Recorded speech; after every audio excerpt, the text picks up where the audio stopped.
Seconds. I'm going to wait 20 seconds. Here we go. All right. And then we're going to go into the intro.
Welcome, everybody. Welcome to Honor and Blood with my new co-host, a new member of the Catalano family. Everybody knows him as a great comedian, the one and only Mike Pochetti. Welcome, a big welcome to Catalano TV, and welcome to the show idea that we got coming up here. It's called Honor and Blood, people. We hope you enjoy it. Mikey and I are going to be doing a one-week show every Sunday. How do you like the setup so far, Mike? Joe, first of all, I love this. Number one, it's like we're in it's a studio because like I always have problems with my mic and lights and all the bullshit that goes with this thing, you know what I mean, right? You know, tech stuff and you know what I mean, and all nonsense. It looks phenomenal. It's going to be phenomenal. I just want to shout out two people, right? Go right ahead, First Mike. of all, the great Kevin Brennan for introducing us. That was a Yes. good thing. Yes. Right? And your tech guy, Casey, is awesome. So sweet. Nice, and and it's good to work with nice people for once. He he likes to be a more silent partner. He doesn't want no credit, but he's helped me so much. And he showed me, I didn't even know how this EV-Mux could be used in this professional way. He goes, I use it in dynamic scenes or pro scenes. I go, I use it. He goes, you know how to use the pro scene? I go, no. So he taught me the last 3 days. He set everything up. He goes, all you got to do from now on is all you got to push the eyeballs, and you got everything in order. So tonight's episode, Mike, we decided to do on Alphonse Capone. Notorious Al Capone, who's the man who basically started during Prohibition the Chicago outfit, and he's the first Don of the Chicago outfit. But we're gonna talk about Al Capone, but we want to show you that a lot of people don't know what Al Capone did, right, Mike? He did a lot of good things for the people, didn't he? Joe, they see what the government trash wrote about him. They see what the public thought of him. You know what I mean? They see, you know, a million movies and books about him, but I did some research and I about him, and you know what? Everybody has a good side in life and bad side. Al didn't wasn't just a shoot 'em up kind of guy. He ate it out. Now, Mike, I believe you grew up in New York. What part of New York you from? Staten Island. And now you, as a young man, you are in the area that you grew up in. You got to meet some close friends that had family members that were. Oh God, yeah. Because you know what, we were surrounded by well. Here's what it was, right? Where I grew up in my neighborhood, Joe, it was a working class people, but it was a mixture of some Irish, Italian, a couple of other people, right? A couple of neighborhoods away from me were all kids, the gangster kids, I called them, right? And the crazy thing is, Joe, right, about it is, okay, my friends I grew up with from like kindergarten. Yep. The high school, your friends, how many years and past that? What? Non-bullies. They were not Joe Pesci types. They were laid back. They were chilled. You wouldn't even know who their families were. Am I right or wrong, right? And they were some of the best friends I ever had. Yes. But then on the other end of the stick, there were people who grew up in a life that were Joe Pesci types and bully people. You know what I mean? But those guys, Joe, didn't last too long. They didn't have a long shelf life. You know what I mean? That's true. Now, Mikey and I both have another thing in common. He had a lot of members in the New York Police Department. I had a lot of members in the Chicago Police Department. We both had equated. Now, by any more shape, Mike and I were not made members. We weren't part of the mob. We knew guys. He went to school with a lot of the guys as kids. my neighborhood, I knew a lot of guys because of my godfather.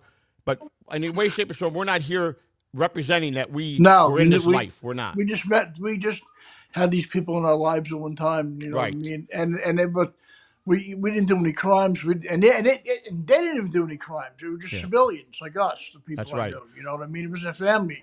That Now, my Mike, I got a friends. little present for you because I wanted to introduce you since you're here to the Super Tip. By the way, everybody, supertip.gg/Joey C's.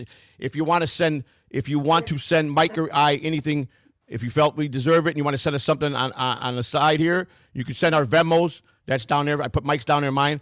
Supertip.gg is the best way to get stuff in. We also have Super Chats, and we're on a membership drive. We need 28 more members to get to 200, and We'll get there because we're going to get there. We really are going to put a lot of work in this. Now, we're going to be doing it every Sunday. Next Sunday, of course, we won't be because of the Super Bowl. absolutely. And we can't do that because everybody will probably kill us. We'll have nobody Oh here. no, we'll have like one person watching that hates Yeah, sports. well, we got probably. 108 right now, Mike. 108 people watching. Well, that's this thing. cool because Joe, with Al, right? Getting That's back right. to him originally. Okay, okay, a lot like some mob guys like Lucky Luciano, right? Yes, Grew up in the tenements. They were really dirt poor, right? that's correct. Al was a little different because first of all, his mom was a seamstress, right? That's correct. And his father was the barber, wasn't it? His dad was a barber, right? Yes. And the thing is, out, you know, like I said, a lot of gangsters like Luciano, guys like that, grew up in the slums and they was like pushed into it. Well, Al's family, like I would say, middle class in those days, right? Right. His house is still in existence in Garfield Place in Brooklyn, and it was a nice house, right? But the Right. thing is, I don't think that he was kind of a victim of his circumstance because, and Joe, everybody's always ready to blame the parents. Am I right or wrong? The kids That's turn true. out You're bad, right. right? That was not really the circumstances with him because, first of all, parents were normal people. You know what I mean, right? Now, I think They were normal people. His father was a proud immigrant that came over from Italy, and he became a barber. And his mother worked hard in the factory as a seamstress. So that's absolutely. true. And the thing, Joe, is I think that I heard for years that Al's mom didn't know he was in the mob, right? Now, I don't know about that, Joe, because that's like in the movie Goodfellas, where Tommy DeVito's mom didn't know. You know what I mean? Because, well, first of all, here's why I say why. But his family was from Italy, right? Correct. And, you know, the mob has been around for thousands, generations over there, right? Hundreds of years, right? And I'm sure his family ran into it over there. They knew all about the culture, right? And I don't know. I found it a little bit hard to believe that she didn't know who he was doing, but maybe she's in denial. Maybe he really hid it from her. You know what I mean? But well, you know, I would say back in those days, he probably did. You probably could hide something like that from your mother. I mean, you would, unless if she read newspapers and got a newspaper, and then he was in a newspaper in Chicago every day about something. Yeah, but you're right, because you know what? You also got to remember, his family came from another country, right? That's right. Al was more hip to American ways. Am I right or wrong? Yes, that's true. And he was more hip to our culture, so he possibly could have slided by her. You know what I mean? In his own way, because yes. But his I believe dad, he was born in New York, correct? In the Bronx, Brooklyn, I believe. yeah. And I think he dropped out of school when he was 12 years old, and he started working at a brothel type saloon stop brothel as a bouncer, correct? And cleaning up. Oh yeah, that's how he got his scar. Because that's how he got the scar. He was defending a lady, right? That the pimp or somebody was in there trying to take her. Here's what happened. He worked at a club in Brooklyn, right, a nightclub for a gangster named Frankie Yale, who was later his boss here for a while. Right. In Coney Island, a club called the Harvard Club. Right. Al was like the bouncer / bartender, but mainly the bouncer, right? And this really cute Italian girl was there. He said something about her butt, something like obnoxious, I think. And her brother, Frank Galuccio, that was the guy's name, was like a local wise guy, right? Got in a fight with Al, pulled out a knife, and then scarred him. Right Cutting after him. that, right? And you want to know the ironic thing, which is really crazy? I thought Al would like whacked him out years later or took revenge on him. Right. Listen to this, Joe. You're going to freak out. He hired him as his bodyguard years later when he had power. Wow. How weird is that? That's weird. It is weird. And You what think happened he, after that happened, Mike?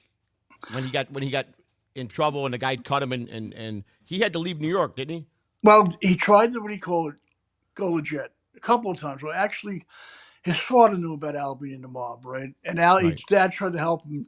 Al was like 21 when his dad died. He was young, right? Right. But originally, the dad brought him and his brother Ralph, who was also in the mob, his older brother, Yes. right? His brother Ralph was with him. Yes, all the way through the Uh, organization. Yes. a shoe sign stand, right?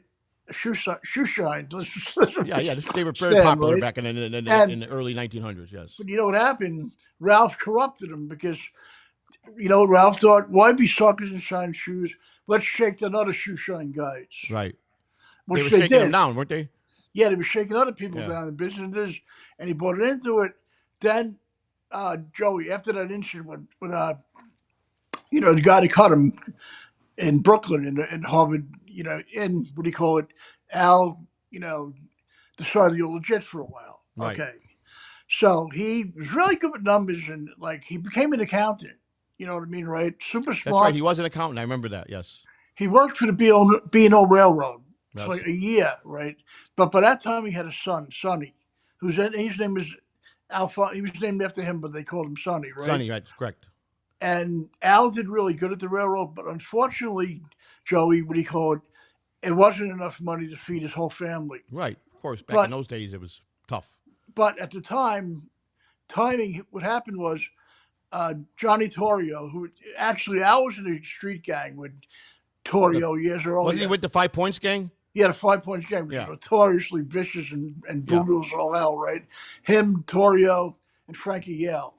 Right. Anyway, by that time, Torrio went out to Chicago.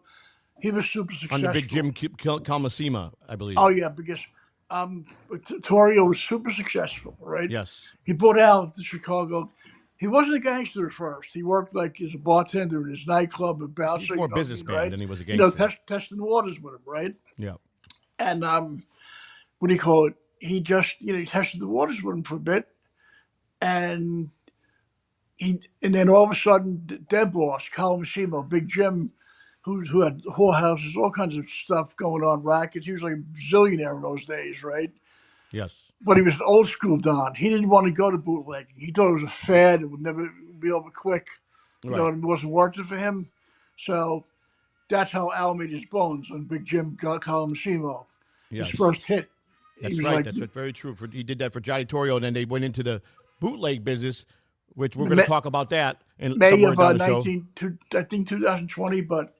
And the thing is, that was Al's first, hit. That's how That's how he actually made his bones to get into to get in with the family. But he also did all the books for Johnny Torrio, and he was very good as an accountant. He was very good as an accountant. Great accountant. And did he try to go legit during that? Sometime he got married. He had to get. He tried to go legit, didn't he? And he tried to go legit, working for the B&O Railroad, but as an accountant. But you know what? It wasn't enough money to put on the table. I wish I had the stocks from B&O Railroad today, Mike. It's probably would have been worth the fortune of when course, he cashed out. Joey Torrio took him out to Chicago, and that's how it all started. Yeah. You know how much he made a year? Al Capone netted $60 million in criminal empire per year. Whoa, 60? In that era, $60 million a year. Someone said it could have gone as high as $100 million. I'm sure it could have. I know he's in the top 50 as worth-wise as one of the richest gangsters. And we're going to show the top 50 too. He would be the top 50 gangsters. Billionaire now, right? Yeah. Oh, his money today would be unbelievable. It's speaking of that, Joe, right? Like, what do you think years ago, Geraldo Rivera? Oh, the great opening of the vault. How many weeks did we have to watch him every week to lead up to the great vault? Oh, Joe, did they do that? They did that in Chicago, right? They did do that in Chicago. Yes, Geraldo Rivera. Yes. Do you know that I heard a rumor? I don't know if this is true, but someone said that they hated Geraldo so much, the outfit, that they actually put a hit on him, and he was in fear of his life. You know what? I wouldn't doubt it because it's funny you mention that because, Joe, when I was young, I was like 25 when it was happening, right? I was like, maybe they'll find bodies. I was a kid. I didn't know anything. You know what I Yeah. mean? I'm thinking maybe they'll find some cash, right? They found like a fucking beer bottle, you know. Yeah, there was no cash in there. That was the biggest hoax I've ever seen in my life. I mean, how many First weeks of did all, they do that Joe, show? It was when quite. I got older, I realized Yeah, all the bodies he buried but in the yeah. ocean. You know what I mean? Now, there's also a piece of history that I don't know if people know. And it's still there in Chicago. It's on Broadway and Lawrence. It's called the Green Mill Bar. Now, the Green Mill Bar has been there, goes back to the early 1900s, where all the gangsters, Al Capone used to frequent that place almost every night. And he had a special place in the bar that he sat, and it was where he didn't have his back to the door. He sat right where he could see both entrances of people coming at him. Because Well, when you're a gangster, you never put your back to the door. of course, never. Never. So, also, there was a trap door underneath the bar at the Green Mill, that stairwells that went to tunnels Oh, that went out to different parts of the city. And this is how Whoa. they say one of the ways Al Capone bootlegged the booze in that he got in, and they walked through these tunnels and it worked at night.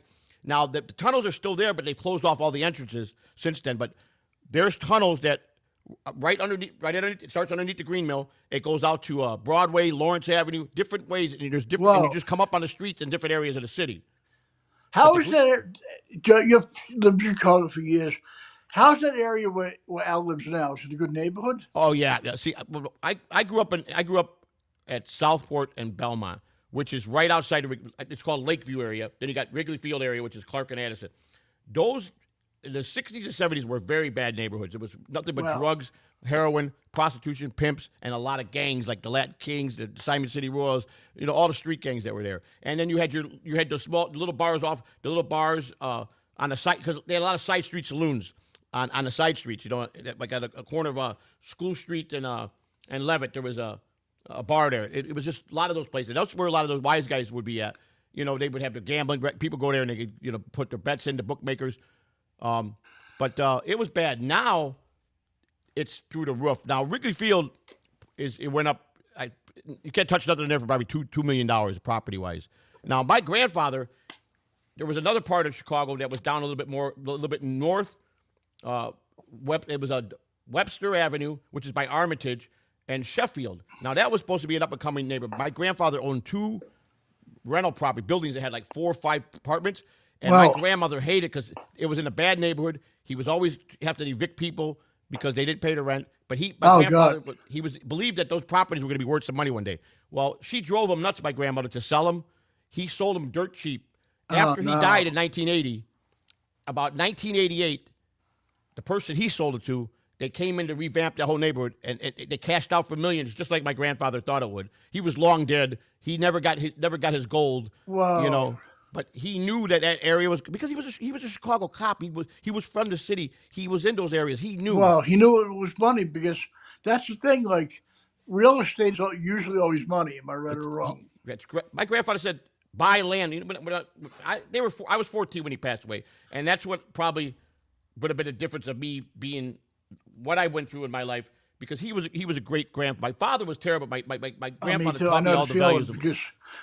Because like Joe, it's funny. My grandmother always said to me when I was a kid growing up, "Buy land. You'll always." God's not making no more. He used to tell me, God's not making no more land. Buy as much land as you could buy. I wish I had money for land. I had Mike. Listen. I've lived a very, very difficult life that I brought upon myself. I've been involved with things. I've been to prison. I've done my share of wrong, and I've had so many opportunities in my life where I was blessed that I was making good money, and I never took the opportunity when someone presented to me to invest anything for my future. I just always wanted to get by because of all the things that I was doing. Me too. I always lived for the then. I lived for then, not the future, which is horrible. Yeah. Now, Mike, I know most people, everybody knows who Mike Breschetti is. So right now, the show is Honor and Broad. Joey C and Mikey B is what we named ourselves. I thought it had a good tune to it. I hope you like the backgrounds. We got the studio set up professional. But Mikey, what was I going to ask you? I lost my chain of thought here. You know what's really crazy? You'll love this, right? You probably know this already. Some people do. Al Capone's son was a good childhood friend of Desi Arnaz. Desi Arnaz, yep. Right? But you know what's really crazy? Okay, when they produced the TV show The Untouchables. Yes. Right? You talk about the TV series one. Yeah. His wife, May, was pissed, Yeah. and so was some real gangsters because they super exaggerated with things Al did, Yeah. and they wanted to sue him. And she was mad at him because Desi was like, but and they were so mad at Desi, they were going to put a hit on him, I think. Wow. Later on down as we get the show rolling, I was doing some research last night on Benjamin Bugsy Siegel. Oh, well. And after 50 years, they're starting to let more of the FBI redact files out on him. And there's possibility. I don't know if this is true, but I'm watching. I was watching some stuff yesterday, and I was just preparing for stuff for later on when we do another show because I know we want to do El Capone this time. Today we're doing El Capone on the 15th. We haven't decided yet what we're going to do, but there's a possibility he was a spy because he had all his money in offshore accounts, and they're saying that in the FBI files that he possibly could have been a spy against our country, and that's why he was one of the reasons he got killed. It wasn't just a mob involved in his killing; that it was also the police and I don't doubt anything because so I don't know if that's true or not. I have to do more investigating on that. You never know with anything because right. I mean that reminds me because I found out some more information about the St. Valentine's Day massacre. Right? Okay, we're going to cover that today too. Because here's what I seen. I seen the documentary. It's so funny. I'm just looking online. Okay, when the massacre happened, right? Lucky Luciano in New York knew there was way more behind it. Yeah. He said to the other gangsters, he goes, Al just didn't do this to kill his enemies. He said this as a warning. And I'm like, warning? I'm like, because first of all, this is back in 1929, right? Right. They were going to make the commission of the mob. At that time, they planned on it, right? Right. Al hated it. He had nothing to do with it. He was like, because he thought they would overthrow him, take him over. Right. I mean, he was so used to being he was against the five families doing that, but the commission was built for all the mob throughout the United States, not just New York. I mean, Al was a businessman, but he was more of a used force a little more than the other. I mean, so did the other guys, but the thing is, they wanted to be more like a corporation, right? Like the Coca-Cola Lansky is the one that injected all that stuff. And they actually had a meeting in all places, Atlantic City, a couple of years before the commission. They got in a big heated argument. Right. What he called him and Luciano and Capone. Yeah. And of all people, Meyer Lansky was the mediator. Right. He chilled them out. So they convinced Al. But the bottom line is, they didn't trust Al's opinion. And anyway. Which is not common because they were in New York and he was Chicago. Oh, yeah. So, that's common, But what wound up happening was Al wound up going away for tax evasion. Correct. And the commission started after that. So he had nothing to say anymore after that. Did you know the judge went against the recommendation of the deal he had to play? He wasn't supposed to go for 11 years. He was only supposed to go for I think 2 years for tax evasion. His brother Ralph was already in prison doing 3 years for tax evasion at the time. Well, I didn't know that because the thing what do you call it? What happened? Why did they throw the book at Al? The judge, when it came time to sentencing, the deal was in place. This is something I just researched yesterday, and it said that the judge said no way he was accepting the deal, and he was sentenced into 11 years, which we know that he went to Atlanta. In Atlanta, Al Capone got beat up really bad in Atlanta. Somebody went after him with a scissor. Yeah, someone got him real good in Atlanta, and then they put him over into Alcatraz, where he spent so much time there. He had an 11-year sentence. They wind up sending him home in 1939, I believe. Yeah. He was sentenced in 32 or 33. So he did about 5.5, 6 years and went home to his Miami house where he was already gone. His mind was syphilis and all that stuff. He had his brain of a 12-year-old kid by the time he was dead. Syphilis started eating his brain and he was gone. Joe, I don't know why. How could they get their hands on him in Atlanta? You know what I mean? It's like, I thought it was a death sentence putting your hands on Al. Well, from what I understand, John Gotti got attacked too in prison too. It's crazy, right? Well, you get these guys. You see, when you go in there and your guys are already doing life. First of all, the first thing, and this is just from experience, it doesn't matter if you're in a maximum, a medium, a low, or a camp. The first thing every prisoner does when a new guy walks through the door, they size him up. They're sizing you up to see what you're about. They want to see, who's this guy? How does he walk in here? What's his attitude? So they size you up because you're coming into their territory. They're the ones that have been running that stuff. So I think that there was a lot of guys that resented L because he was such a big gangster, and now they want to see how tough the big gangster boss was. So you're going to have guys who are going to size him up. And who knows? Al was already sick with the syphilis. Oh yeah. They could have jumped him. They could have grabbed him in the corridor and jumped him. Back in those days. No, he wasn't the Al Capone of 1925 at that time. No, Yeah. no.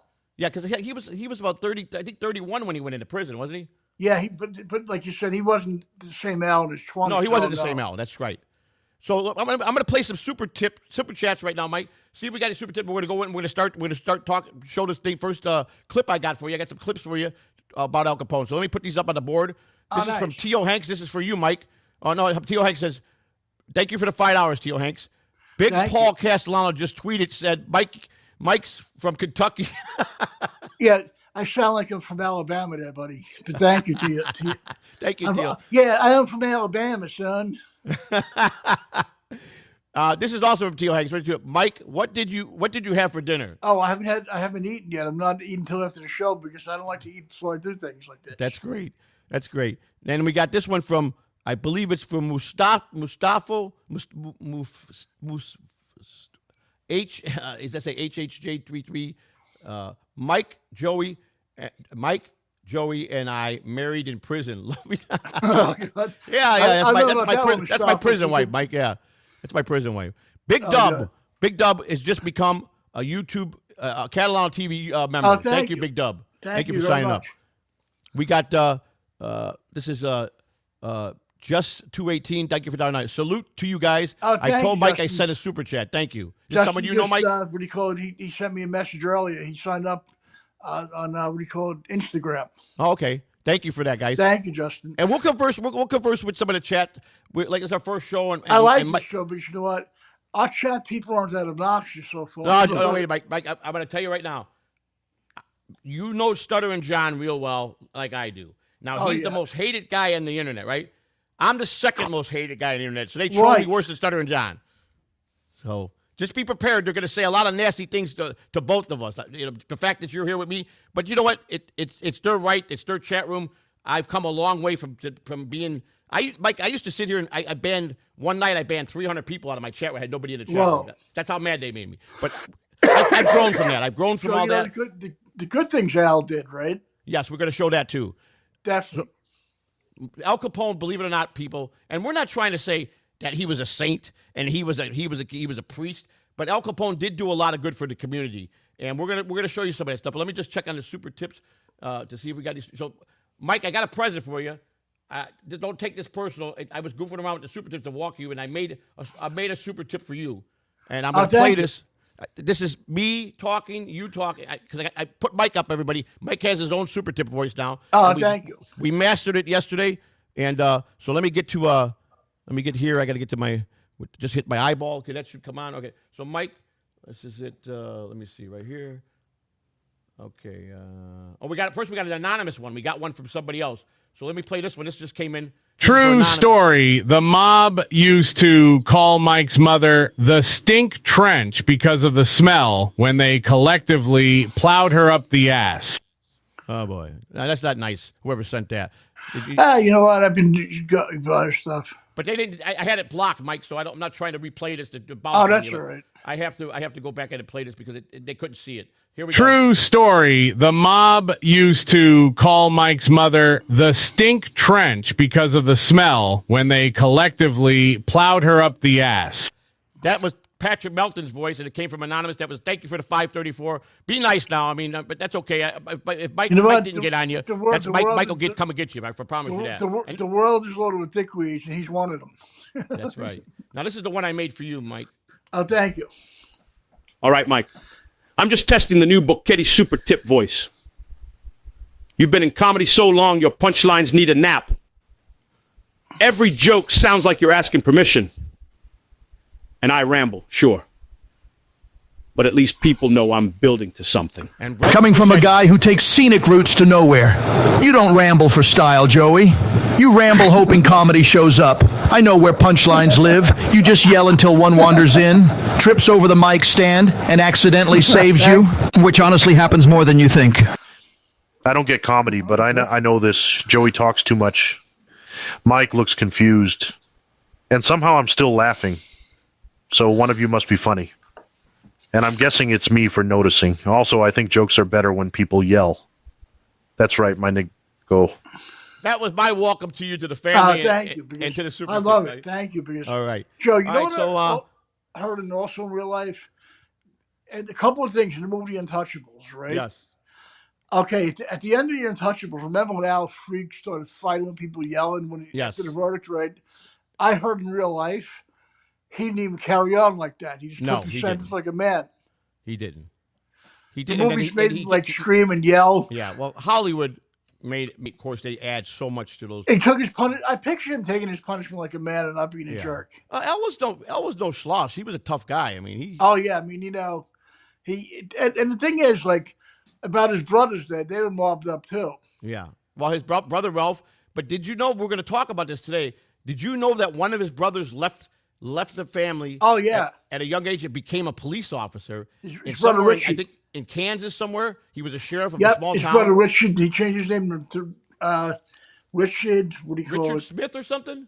No, Richard. What do you call it? I have it right here. Hang on, let me find it. The famous. Let me see. I have it right here. Hang on. Hart. Hart. Richard Hart. That's right. It was Hart. That's right. Hart. And you know what he was? He was an Indian agent for the reservations and Yes. a FBI. You know, for the He Al's protected thing. the land of the Indians. He was like he was like, I don't know what his exact title was, but then he became, someone offered him to become a sheriff in the town that he went to, and then he was getting shipments of alcohol were coming through his town, and he was stopping them. And Al Capone had no idea because they thought his brother was dead. You know. They didn't Oh know yeah, his brother ran away as a kid. right. He ran away because he got in trouble, and he didn't want to. He was so worried about getting Al and his other brothers in trouble. He just left. He thought he was buried. He was the closest of the boys to the father. His father. He was like a saint to the father. His father's He was the favorite. father's favorite. Yes. So he left the family, made a sacrifice because he didn't want his brothers to get in trouble. No, So he figured ran if away and like Yes. and the thing is, I wonder. I mean, Al could be brutal at times, but I don't think Joey he ever would ever went after his own flesh and blood. No, he when he found out it was a brother, because I agree with that. I could say something, Mike. I thought I lost you there for a minute. I don't think he would ever had his brother taken out. No, I don't believe that. But when the shipments were getting taken, he sent a guy out there to go talk to make a payoff to the sheriff. And then when the guy showed up there, he saw it was Al Capone's brother. So he talked to him to go back to see Al in Chicago. And Al was, first of all, ecstatic to see his brother because he had a lot of respect for him. But then he thought his brother was just going to drop everything and come back and work for him. And Of he course. refused to. And him and his brother's last words were, "If you break the law in my town, I'm going to arrest you." He told his brother. And Al told him, "Then you better watch your back because I'm not going to let nobody arrest me." And they never spoke again. Wow. But he went to see his brother in Florida when he was released, when his mind was gone, to say goodbye to his brother. And his brother did remember him. Wow.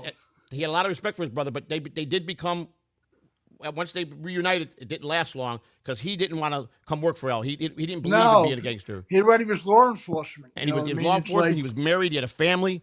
And Al told him, that, then if you're gonna go against me, then just you watch your back too. But I don't believe, like you said, I don't believe he would ever killed his brother. No, I don't he would believe never that. murder his family and that's the thing, because Al was brutal, but you know what made him even more brutal?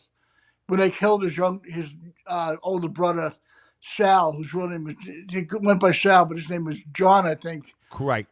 Here's what happened. I think supposedly he got in a gun battle with police, right? Yes. Now, there's a couple different versions of it. The police version is he pulled the gun and then started firing, right? Yes. Other witnesses' version to Al's brother never pulled out a gun and they just murdered him. And I think that's that right. it made Al meaner and more like quiet, you know what I mean? Quiet, you know what I Yes. mean? More quieter. But it definitely affected his brother's being murdered by the cops. Yes. And what you were saying earlier, his brother that became a cop was James Vincenzo Capone, his birth name.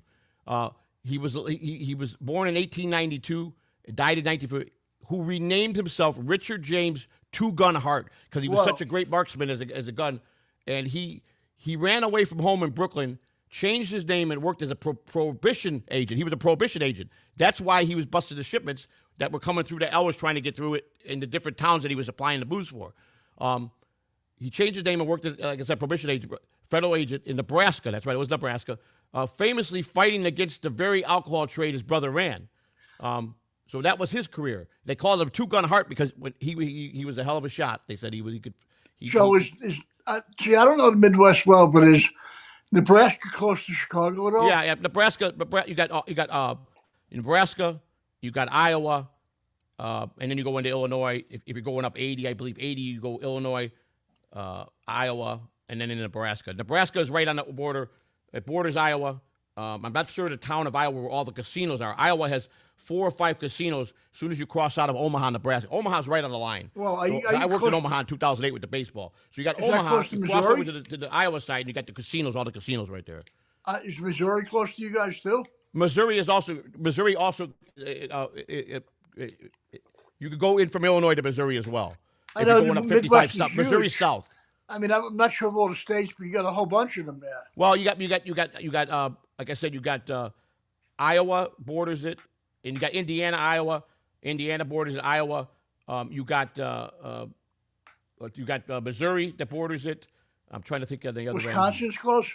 Wisconsin borders it as well. If you're going northwest, you got Wisconsin, and then like I said, the Wisconsin's there, and then then you got Missouri, which is the south end of and then you got Kentucky on the far end going in from 57 south, and then you go east on 24, and you enter into Kentucky, you can enter into Indiana, you can enter into Iowa, you could enter into Missouri, and those are all connecting states around there. Oh, you want to hear something really funny? Remember the other day we were talking about nobody knew what Al Capone's voice sounded like? Yes, there's no tape. Yes, they said there's been no footage of him ever speaking. They have none of it. Well, listen to this, right? That documentary I seen about Luciano, before they went to Atlantic City. Yes. In this documentary, it said Al was cursing Luciano and everybody else in a heavy-duty Chicago accent. Yeah. That's interesting. So I was shocked because, he must have picked it up real fast because he lived in New York for a bunch of years and Chicago, but he probably just picked it up fast. Yes. All right, we're going to go ahead, Mike. I got a little video I want to show you, and this is one of the things that you asked me that you wanted to, because your whole idea was, I don't want to sit here and trash them. They were beat up enough. They were gangsters. They were businessmen first, but yes, they had a mean side to them where they had to take care of business. But Al Capone did a lot of great things for Chicago that I don't think a lot of people know. And I can tell you, this is one of the things he did was very successful, and it wasn't just an order, but Al Capone. I'm gonna get this up here, Mike, and I'm gonna put this up here. Oh, hang on, Mike. Hang on. What did I do wrong here? Oh, I know what I did wrong, Mike. Sorry. Hang on. I got to go here. He told me I'd make one mistake here. All right, so I'm going to go here, and I want to go. I got to go here. That's why I got to go click on the video thing. All right, here we go, Mike. Now this is the shared screen. There we go. Okay, I did it right now. Excuse me, Mike. I got to. Yeah, hang on. I got to get my wife the car key. Sorry. Okay. I don't know what I do with him. Do you see him anywhere? No. Sorry, people. I'm sorry. Sorry, I'm so sorry. There you go. Thank you. Okay.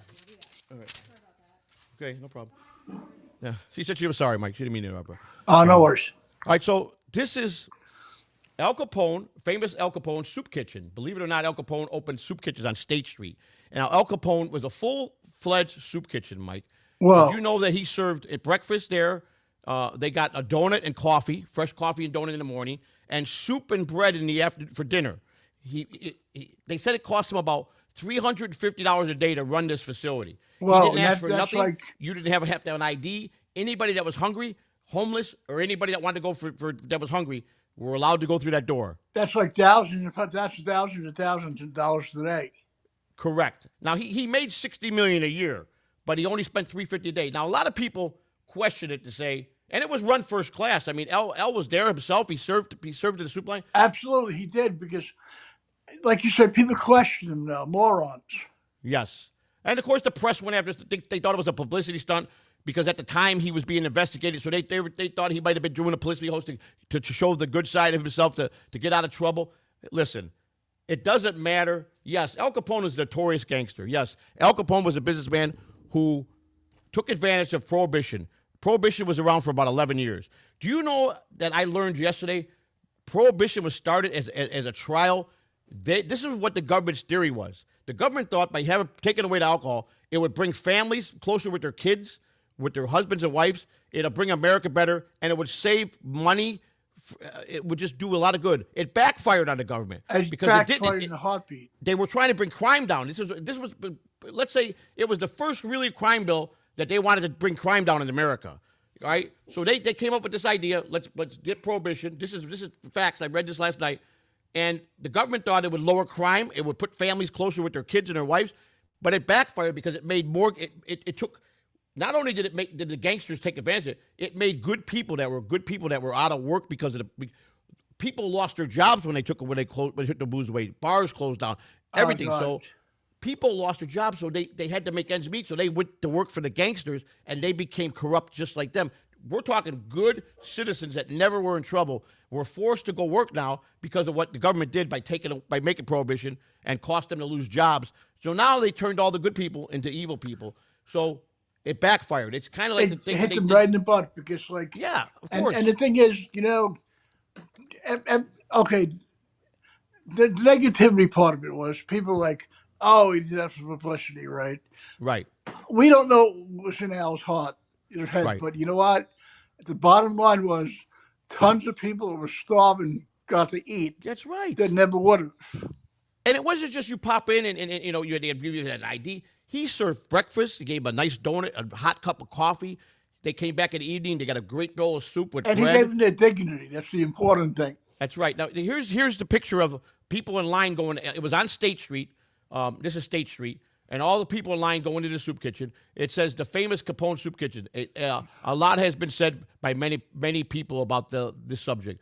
Was Al Capone was a real benefactor, or was Capone just using the needy for his own self-publicity? Let's take a look at the facts on how and why this soup kitchen came to be, even with words from Capone's own mouth. Now, they're claiming from his own mouth. I don't know if it's a written statement that he said to the press. I'm assuming this article right here is Al Capone's own words. This is an actual article. It says Capone was known to help out. The reason being probably most than not to atone for the bad things he did. We all do this to make ourselves feel better or look good in the eyes of others. This is especially true whenever our reputations is been besmirched for some reason. Anyone high on their own horse will say Capone was just a self-serving bastard. These are what the politicians would say. The police, of course, and they weren't corrupt. But they said before you do that and judge Al Capone, this is basically what you're saying. Before you do that, meaning before you. They wanted to show what Al Capone did. Not many people do things without any ulterior motives. For example, take a look at the people who went after Capone. They went after him not just to appease the public, but also to advance themselves for better jobs. That's true. Of course, because absolutely. Joey, I don't even know. I mean, things have been so fabricated in movies and books and bullcrap and Hollywood stuff.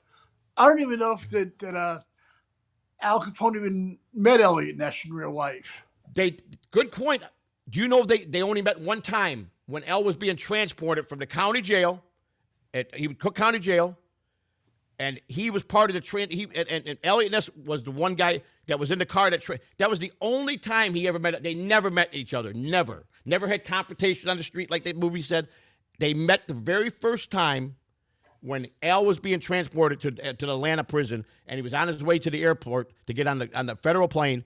Elliot Ness was part of that crew that made sure he got on that plane. And he went all the way through to Atlanta with him. In the movies, and like the Untouchables, it was like he was close to him. He was chasing him with an axe. All Hollywood, the movie. All Hollywood, because it's a shame. I mean, I love the movie The Untouchables, right? Yeah, it was, of course, Robert De Niro's in there. You got Kevin Costner. It was a great movie, no doubt about that. Well, what do you think? Like when the barber cut him by mistake, right? That guy was terrified. Yeah, and I don't think Al would shoot somebody for cutting him on accident. No, in the barbershop when you get but I'm just saying, they also said that. Now this really happened in New York, but I think they used this. Didn't what's his name? Not Frank Costello, but what was the other guy? Frank, that was the boss. Vito Genovese. Now, Vito Genovese actually did murder somebody's husband because he wanted the wife. Oh yeah. That was a true part. Well, in the movie, there's a movie that came out by Al Capone that Al murdered an ordinary citizen that was a good man. His wife was just a mystery. At nighttime, she worked at a one of those freaky clubs. Her husband had no knowledge. She was a freak, and she had a girlfriend also, and she liked to do threesomes, and I guess L was involved with her and some other gangsters, but they said in the movie that Al Capone also killed her husband, who was a civilian, just to have her. I don't see any proof. No, of that, I don't think he was that kind of guy, really. No. Because I'm not. I believe he probably slept with her and was seeing her because that's what Of she was. course. She was just she would always tell her because she was very mob hooked up because of the club that she worked at, and she would tell him how her husband was an ordinary goofball. She didn't like him. He was terrible in bed. All that stuff that he didn't fulfill her. But he was a nice guy that provided for her, gave her a good home, and he had a hobby. He'd go on the roof and he'd take care of his pipigeons. wow. He had pigeons because back in those days people would have pigeon coops on the roof. Oh, definitely. I remember that. And he was taking care of pigeons, and the rumors that in the movie Al Capone sent his goons to kill him because he wanted to be with her. Well- I don't find no facts on that. So Joe, out of all the movies, right, that were made about Capone, right? yeah, Who do you think played the best Al Capone? Rob Steiger, That was awesome. the old one, the black and white one. Rob Steiger played a hell of an Al Capone. That's what I thought too. Because what about the St. Valentine's Day Massacre one? That was kind of okay. That was good too. Yeah, and the St. Valentine's Massacre, that was probably the end of the start of his demise when that happened. That was probably one. Even though he went, from what I understand, he was so enraged about Bugs Moran and the Irish gang that this is what put him to be in the spotlight. That after that St. Valentine's Day Massacre, I believe it was his demise for him to go down. That they were determined if they couldn't get him being a gangster and a murderer, that they did whatever they could, and they brought in the IRS, the agents, to said, and when they found the book, he's not paying no taxes. We got him, and they had to prove that, and they did. Now, I'm assuming this little newspaper article is Al Capone's words. It says, Capone backing Soup Kitchen's paper report. Chicago, November 14th. I can't see the date. I'm assuming it's probably 19 in the 20s. The unidentified philanthropist who has opened a large free soup kitchen for unemployed who was named by the Chicago Evening Post today as the notorious gang leader Scarface Al Capone. Through sources close to the underworld, Cesar, the Post says has verified the fact that Capone was with some help from friends financed the kitchen and served about 1,100 men daily. Whoa. Now, this says the Miami News Record, November 14th. This was a Miami newspaper. No, it's November 14th, 1930. This is the actual copy of that. It says, true, Capone was a gangster, a killer. He had to be to climb up the rugs of the criminal ladder. Johnny Torrio, while very smart, could not stomach the violence. Capone, which is true, Johnny Torrio, he was a businessman. He wasn't a gangster. He was more like a corporate kind of guy. Correct. And Al Capone was his pit bull. Not stomach the violence. Capone could overcome the obstacle very, very easily. Now that we have established by that, he was indeed a bona fide criminal. There's no doubt. I'm not questioning that he wasn't. He committed crimes. There's no doubt Of about course, that. because- But was he the worst of the worst like they made him out to be? I don't think none of those gangsters in that era were the worst of the worst. What I've heard and watched and heard and watched tons of documentaries about him. Yes. Some of the guys in the life in the mob were Mad Hatters. Definitely Mad not Hatters, taking right. people out. Am I right or wrong? Yes, we had a few of them in the Chicago outfit. We'll probably do a show on him a couple weeks down the road.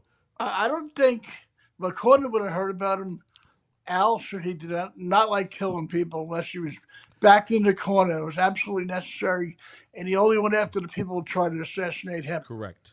No boss, no capo, no underboss wanted to kill as a first thing. They all wanted to use that as first of all, anybody that was a mad killer, like got Joey Gallo, who was a crazy killer. They got taken out very Gas easy, Mike, quick. Those guys got taken out. They didn't last long in the business because No. they were cowboys. The old timers, they called them the old mustache Pete's. They were smart. They used that as a last resort. They would go and they would talk with you. Yeah, now, if the guy wasn't getting the message after the first or second visit, maybe they tuned him up and broke his hand and broke his nose or broke his kneecaps. But they didn't. If the guy was a normal good payer, but let's say he lost his job, but they knew he paid on time when he worked, they would cut those guys' legs and say, listen, when you get your job, you come back and start. Of course. They didn't just go kill those people. They respected. This guy did pay us for 3 years. Absolutely, because Al knew there was no money off a dead man. That's right. If a guy's paying and he loses his job, you got to cut him some slack. Give him a job then. You give him a job and he'll start paying you. Now, this is just one of many things Al Capone did. It says so does his charity work? Capone did think that was win-win for everybody, or at least for as many people who could have profit. Well, 1,100 people a day, Jim. Imagine that's that. a lot of people, And it was, and he served. I mean, it goes on and on. The original soup kitchen idea really had nothing to do with Capone. The idea was related through thought up by Daniel Saratella, who later suggested it to Capone on November 2nd, 1930. There was a gathering at Nick Saracello's apartment in Berwyn, which is right outside of Cicero, Illinois, where Capone he had lamb to Cicero. Cicero was right over the Chicago line. He hid in Cicero when the mayor was coming after him, so he moved all his operations to Cicero, and that's where he had his brothel / casino, and he operated from Cicero, which is so close to the border of Chicago. You walk across the street and you're in Chicago, and Cicero was notorious for the Italian mob as one of their big heads. Joey, how is Cicero today? It's still the great town for all bad. It's a lot of Latinos there, a lot of Latino gangs on Roosevelt Avenue. Before I left in the 1990s, and I came to Florida in 2000, but through the 1990s and part of 2000s, before the sheriff finally closed off, they still had the brothel bars up, and you go into the bar and most of those places were run by a lady. Dottie ran to one. I knew Dottie very well. She used to be an old prostitute back in the day, and she was a tough old broad, and they gave her this place on Roosevelt Road, and she ran that place because I worked there as a security. I did security for her when I was 22 years old. And I'll tell you, she brought me in. I needed a job. I wanted to make extra money, so I took the job because this is right before I lost my sheriff job. So I went in. I'm a small guy. She looked at me. She's, I can't hire you. You're too small. Nobody's going to be afraid of you.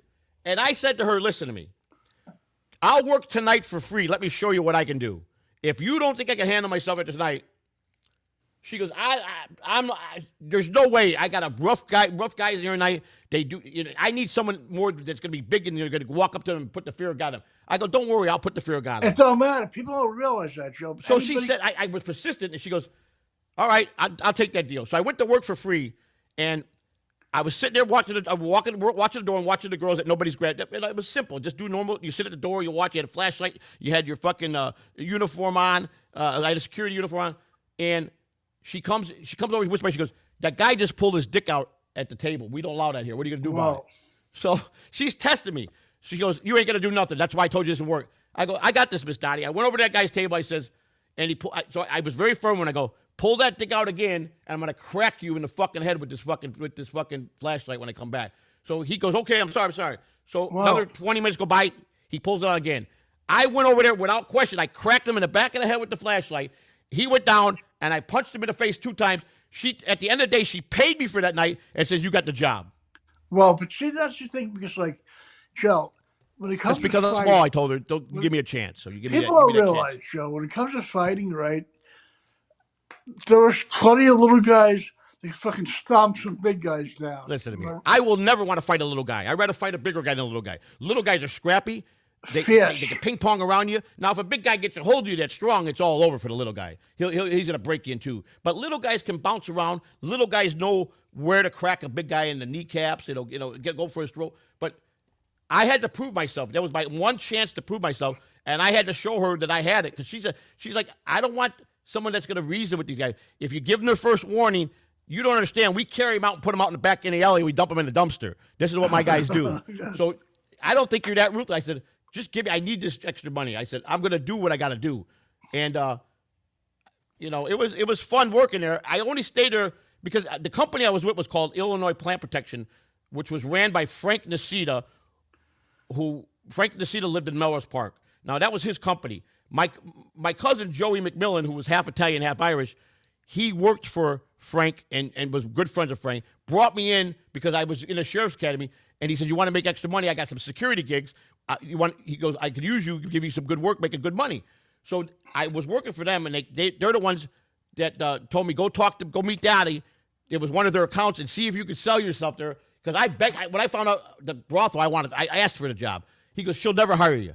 So I said, so they sent me to talk to her, and that's when I walked through the door. She said, what are they sending you? You're what, 5'6", 5'7", 5'8"? There's no way. There's too many fights here, too many assholes here. I need someone that's going to be strong, big, and going to get to the point. I said, just give me a chance. And I offered, and she took the deal, and I proved myself. She called my boss, Frank Nicita, and my cousin said, he's a firecracker, that little guy. He's not afraid of nothing. I wasn't. That was the thing. I wasn't afraid. I had a job to do. They're going to pay me. I'm going to do it. Of course. That's what I had to do. And they wound up having raids all throughout Cicero and Berwyn and closed most of those places, I think, in the 2000s. The Sheriff, not Elrod, not O'Grady, but Sheriff Flood, I think it was. Maybe it was Flood. Sheriff Flood. The guy was after O'Grady. I don't remember if it was the Polish guy or I can't remember who took over for O'Grady, but he went around and busted them all. So go ahead, Mike. So Al's brother Ralph was in the mob as well for years, right? Yes. He died in like 1974 at 80 years old, right? Yes. How powerful do you think Ralph was next to Al? How? I'm sorry. What did you say, Mike? How much power do you think Ralph had? Power? Well, he took over. He was briefly took over for a brief spot because here's the original four. You remember the original four that started with Al Capone? I'm not really sure. Frank Nitti. Oh yeah. Al Capone, Paul Rica, the waiter. They call him Paul the Waiter Rica, and a guy by the name a nobody by the name of Tony Joe Batters. You remember him? They call him Big Tuna Tuna It was as well, Tony right? Joe Batters Accardo. They called him Joe Batters because he would beat his opponent. I heard him That call was him Tony Big Tuna. Accardo. They ever call him Big Tuna? Big Tuna was his name when he became boss, but his name was Joe Batters because he used to beat everybody with a baseball bat. Now, Oh God. Al I'm saying- Capone went to prison. Was- Frank Nitti went to prison, got out, and in the Al Capone movie, they showed Elliot Ness throwing him over the roof of the roof and landing. Oh, in the that- car. that's bullshit, That's because- fabricated. Frank Nitti was going to go back to prison. He didn't want to go, so he put a gun in his mouth and killed himself. Absolutely. Because in that movie, right? Yeah. First of all, in The Untouchables, right? Frank didn't even look like Billy Drago in real No, life. no. You know what I mean, right? I mean, Billy Drago's character was scary. Yep. He made him kind of really offbeat. Yeah. Second of all, that guy character they played didn't make Nitti look too smart. Yeah. Nitti was a freaking brilliant guy. People didn't give him enough credit, really. Yes. But Frank Nitti, he went the first time, and he had PTSD really bad, and he had OCD really bad. He couldn't be confined in a little cell, so it made him nuts. And God. he swore he'd never go back to prison. And when he had the falling out with all the other capos and stuff that were trying to make a move against Nitti, and they kind of basically said L went to prison. Why can't you go to prison as well? L did it for us. Why can't you go? And he was like, we're going to work this out. So he finally, the pressures, he killed himself. Paul Rica wound up going to prison for tax evasion. That left one guy left, Tony Accardo. Now, Tony watched three of his partners. All three were in prison for tax evasion. One killed himself. L died. L was dying of syphilis, and Paul went away for a long time. So Tony did the opposite. Do you know Tony Accardo had a 60-year career as the head of the Chicago outfit, never spent a night in jail, died peacefully as an old man at 80-something years old, 89 years old? Because he was a true businessman, really. He was just like Carlo Gambino, brilliant. He paid his taxes. He had a job. He was a liquor salesman. He didn't show people he was a gangster. He wasn't flashy. He took all the mistakes that his three partners made. Oh, God, He never came out of the house. He never was in the limelight. And he was feared. He was a feared man. But when the heat got on, he took himself out of the top position, retired, and he put in Sam Giancana, which we're going to talk about that in another he week. was right. Because the thing about Nitti was, I heard that the bosses told him either take the rap, go to jail, Right. or we shelf you. Right. That's exactly what happened. That's right. They were going against Diddy, and that's when at the meeting they said L went to prison, and they were all voting to take Diddy off of his power, and he knew that the feds had him. He was going to prison. His wife was, I think his wife just died. His wife had died. He Yeah, was he had taking a care of daughter, I his think. adopted son, and he married. He proposed to a lady that was running one of his brothels, and it was a business arrangement at first because he said, he thought she was a good woman. He would be good for her son, and he picked her, and she agreed to marry him. And I guess they did fall in love down the road, but at first it was a business arrangement. She didn't. We don't even love each other, know each other. He goes, well, that could come later on. I'm not expecting you to sleep. He was a gentleman, they said that he was, but he couldn't take the pressure, so he killed himself. But Tony Accardo learned from all those mistakes and said he would never ever make those same mistakes his three best friends made. He would Wow. never do that, and he never did. Joe, And they we're said- going to be talking about him probably in a couple of weeks, and he's unbelievable, Tony Accardo. I mean, unbelievable. People said for years the Capone and Nitty were cousins. I think they were just good friends. Who grew They up in were the they sa- were good friends. They weren't out blood rated. They weren't blood at all. No, right? No, they weren't. So let me wrap this up. I think there's a couple of videos. There might be a video attached here. These are just pictures of Al Capone there. Wow. With people. I mean, I think it has a vegetable. It looks like a vegetable stand. Oh no, this is to help vets unemployed by an apple. You bought an apple, and Al put the money donated to the vets. Used God, profits whoa. of gambling to aid needy. He did. Al Capone paid strangers rents in the neighborhood. If he heard a family was being evicted and they were good people, had nothing to do with it, he went and paid up their rent. Did this on his own. He paid medical bills for the sick. People he didn't Whoa. even know. And that's the thing, and he didn't want to make it a big thing. No, he didn't. There's his soup kitchen, and these are just the little things about how successful it was and what he did. I mean, So- I'm not saying, like you said, Joe, he's a saint of all saints, but right. everybody has their issues. But the thing is, the people who criticize him for things like this Right. would never do that themselves. So my point is this, though, Mike. I know he was a gangster. We're not disputing that. We're not disputing that he was a businessman and he did commit crimes and he was a businessman and he tried to run it like a Fortune 500 company. But there was times he had to use force, and we know he did. But guys like him usually are greedy, selfish, and they don't share the wealth. Al Capone yeah. was not like that. He No. came from poor. His father and mother were good people. They weren't involved with no organized crime. His mother seamstress. His father was a successful No, barber. they probably ran away from Italy to get away from it over there. Right, that's probably true. So, I look at both. I look at the whole picture.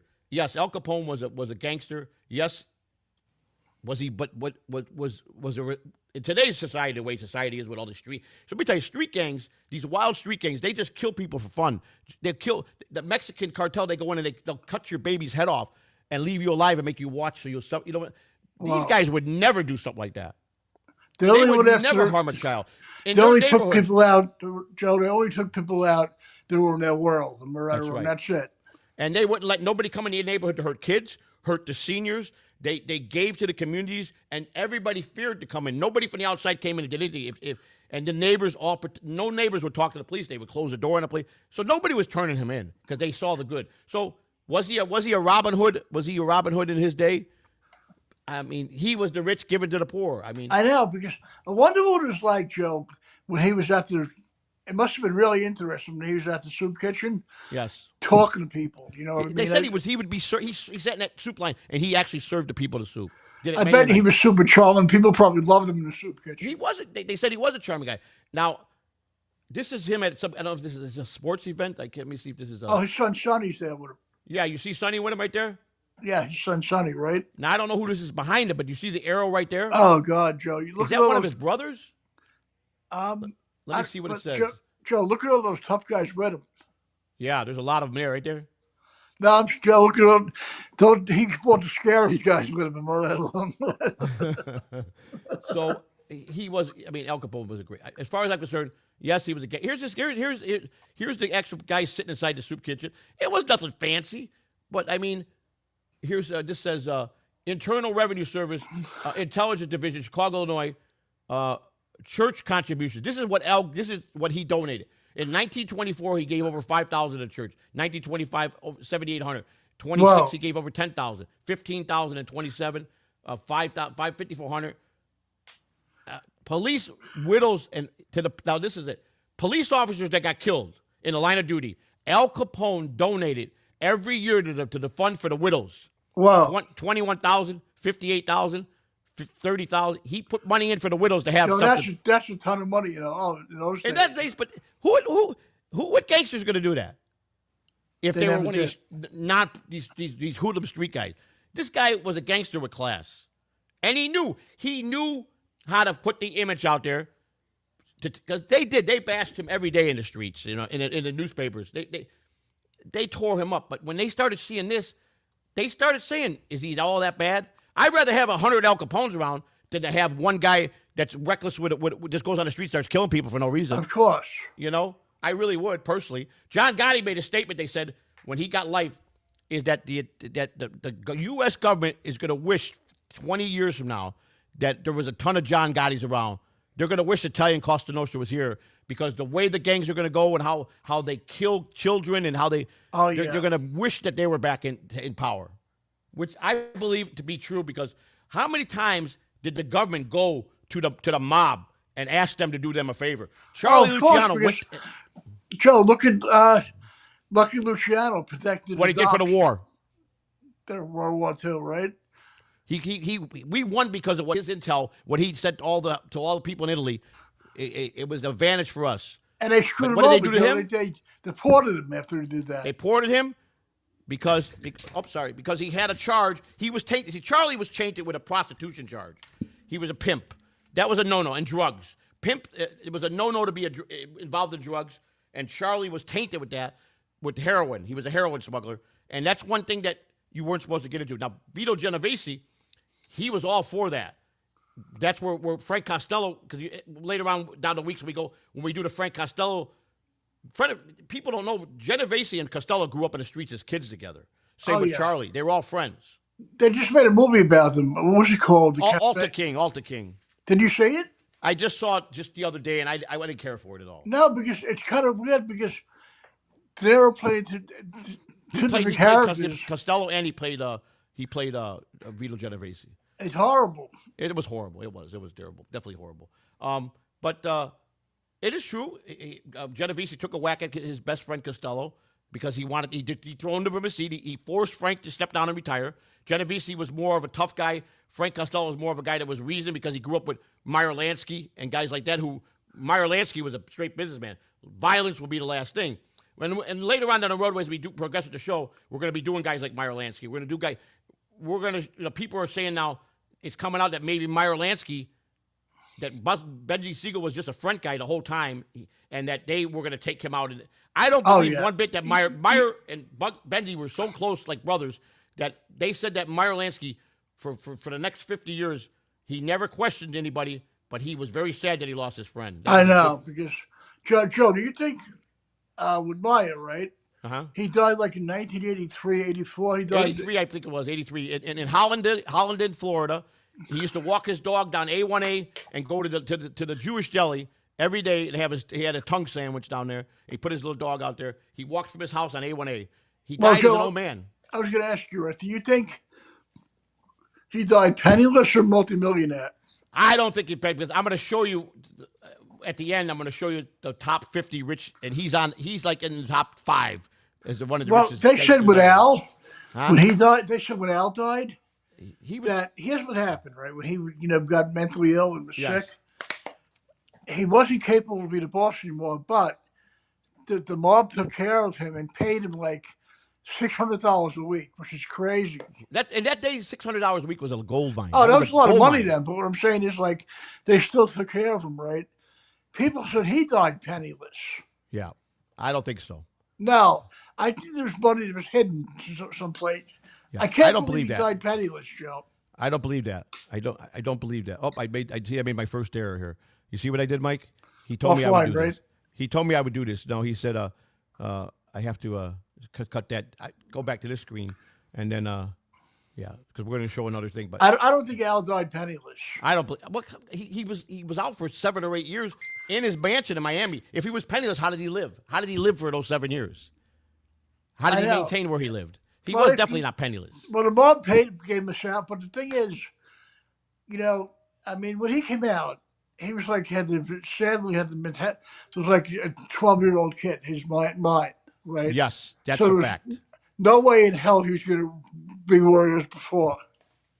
I agree. And I think agree. that Joe, I heard that he had not only like that, but he had like nightmares of killing people and stuff like that. He did. Well, I got a friend of mine who was a leader in the Disciple organization in Chicago, and he ran the set at Rockwell Potomac. Now he's 2 years older than me. He came on stream with me, and he started out at 12 years old doing hits for the Disciples. Rose up in the ranks, and he became a boss in the organization. He would call me sometimes, and he breaks out in sweats today. It's very true. He said that you get haunted by the people you kill. I'm sure they do. He told me that to be a fact. I don't think, Joe, that anybody, well, unless you're like a Mad Hatter, Yeah. could turn it on and off like you're turning the faucet off. Well, they're sociopaths, most of the guys. A mobster would go out, tell his family, I'll be back, I gotta go run to the office for a minute, go out and clip 2 guys, come back and eat a steak dinner like nothing happened. Those guys, that's what they did. They just had no, they kind of turn it on and turn it off. They were sociopaths. They could definitely, and the truth is, most gangsters were great parents. They were good to their kids, their wives. They were great husbands Al and loved great his son, fathers. Sonny. They were really good at being a dad. And here's a guy that's going out killing every day, and it goes home and he's a Joe Schmo. Joe Bonanno lived in a normal family, normal place in New York. Everybody thought he was a businessman that went in the city every day. Unbelievable. They didn't know because he looked like he looked like a regular guy. He did because those old timers didn't portray. They weren't fancy. They didn't do that. Joe Bonanno, they said the Bonanno family, out of all the 5 families, they were the last family to have a rat, a turncoat that would rat on them. But when they got the rats, they had 10 of them. But they didn't get it into the late '90s, early 2000s when they flipped the first boss over there. But they were the most solidest group out of all of them. That's All the the other thing. families had rats. I was going to ask you, Joe. Right back in Al Capone's day, right? There was no such thing as the witness protection program. It started the witness protection program started in I believe I just saw this the other day. I believe it started in 1899. I believe. Oh, really? I believe it did because I was watching an interview yesterday. Matt Cox was interviewing a former Secret Service guy, and he was talking about that witness protection program, WITSAC. I didn't think that, in those wrong, days, though. Maybe they didn't go against it. There were no rat. Well, the problem, there were always rat things, but they got taken out. But the thing is, not like now. Right. Did you know that when you went there was 2 places they went to? They said 6 months in some way out. They got a couple of federal prisons that are just for people that are rats. That's all that's in the prison. So they take them for the first 6 months of their training to get them to become new people in society. So the first 6 months they're in an actual regular prison, but it's all people that have turned on people. So there's nobody in there but those type of prisoners. And they go through some training program. And then the next 6 months they go to another place where this is the process. The second phase is where they get the new identity and they're getting them ready for society, how to act, learn their new identity, forget about their old life. The WITSAC program started, it was established. So he was talking about, he was talking about the Secret Service started in 18-something. And the WITSAC program started in 1970. 1970 was the first year. Okay, because in those days, if you wanted to go against Al, they probably just hid you somewhere. Yeah, there was really, unless the Chicago police, which were all on Al's payroll anyhow. Oh, of course, because they would have turned you over anyway. Because they would have. They put their hands in because of the money that he was given. He was playing that ledger he had that they got from the accountant. It had pages of judges, corrupt aldermen, corrupt councilmen, corrupt cops. Everybody was on in that book. That's what I was going to ask you. Right, when they, it's interesting you said that. I think you definitely know the answer to this more than me because when he went away to tax evasion, right, all the ledgers you were just talking about, yeah, how many other people took a fall besides Al? I don't. That's a good question. I know they went after Al Capone went. They went after Frank Nitti. So they went. They did go after these guys, but they went after one. Like Frank Nitti was next. Oh no, I'm saying like judges and Oh, they crooked did. cops. There was a lot of corruption that got stopped because of that book. I was a lot of fallout. I'm sure. A lot of cops were fired, and maybe a lot of them were just resigned and were weren't prosecuted. Some judges were probably in those days. Chicago is a very forgiving place. Though they would just tell you resign or be prosecuted, and you're done. Joe, here. how do you miss Chicago? I miss the food. I don't miss the cold. But I went there back in 2001 for the Chicago Comedy Festival. Yeah. We were by what do you call it? Where Second City is in Chicago. Right, Second City. Yep. Where all the comedians come out of. Yep. I like Joe. I love the food. I had great Italian food. Yes. Pizza, Italian hot dog. I'm like, whoa. I don't know. People argue, Mike. I've had New York pizza and I've had Chicago, and I'm telling you, it's not because I'm in Chicago. New York pizza's outstanding, but I think Chicago takes them in the pizza. But there's a big argument about that. I love the Joe, because you know why? There's nothing like deep dish. Deep dish is the best. That's right.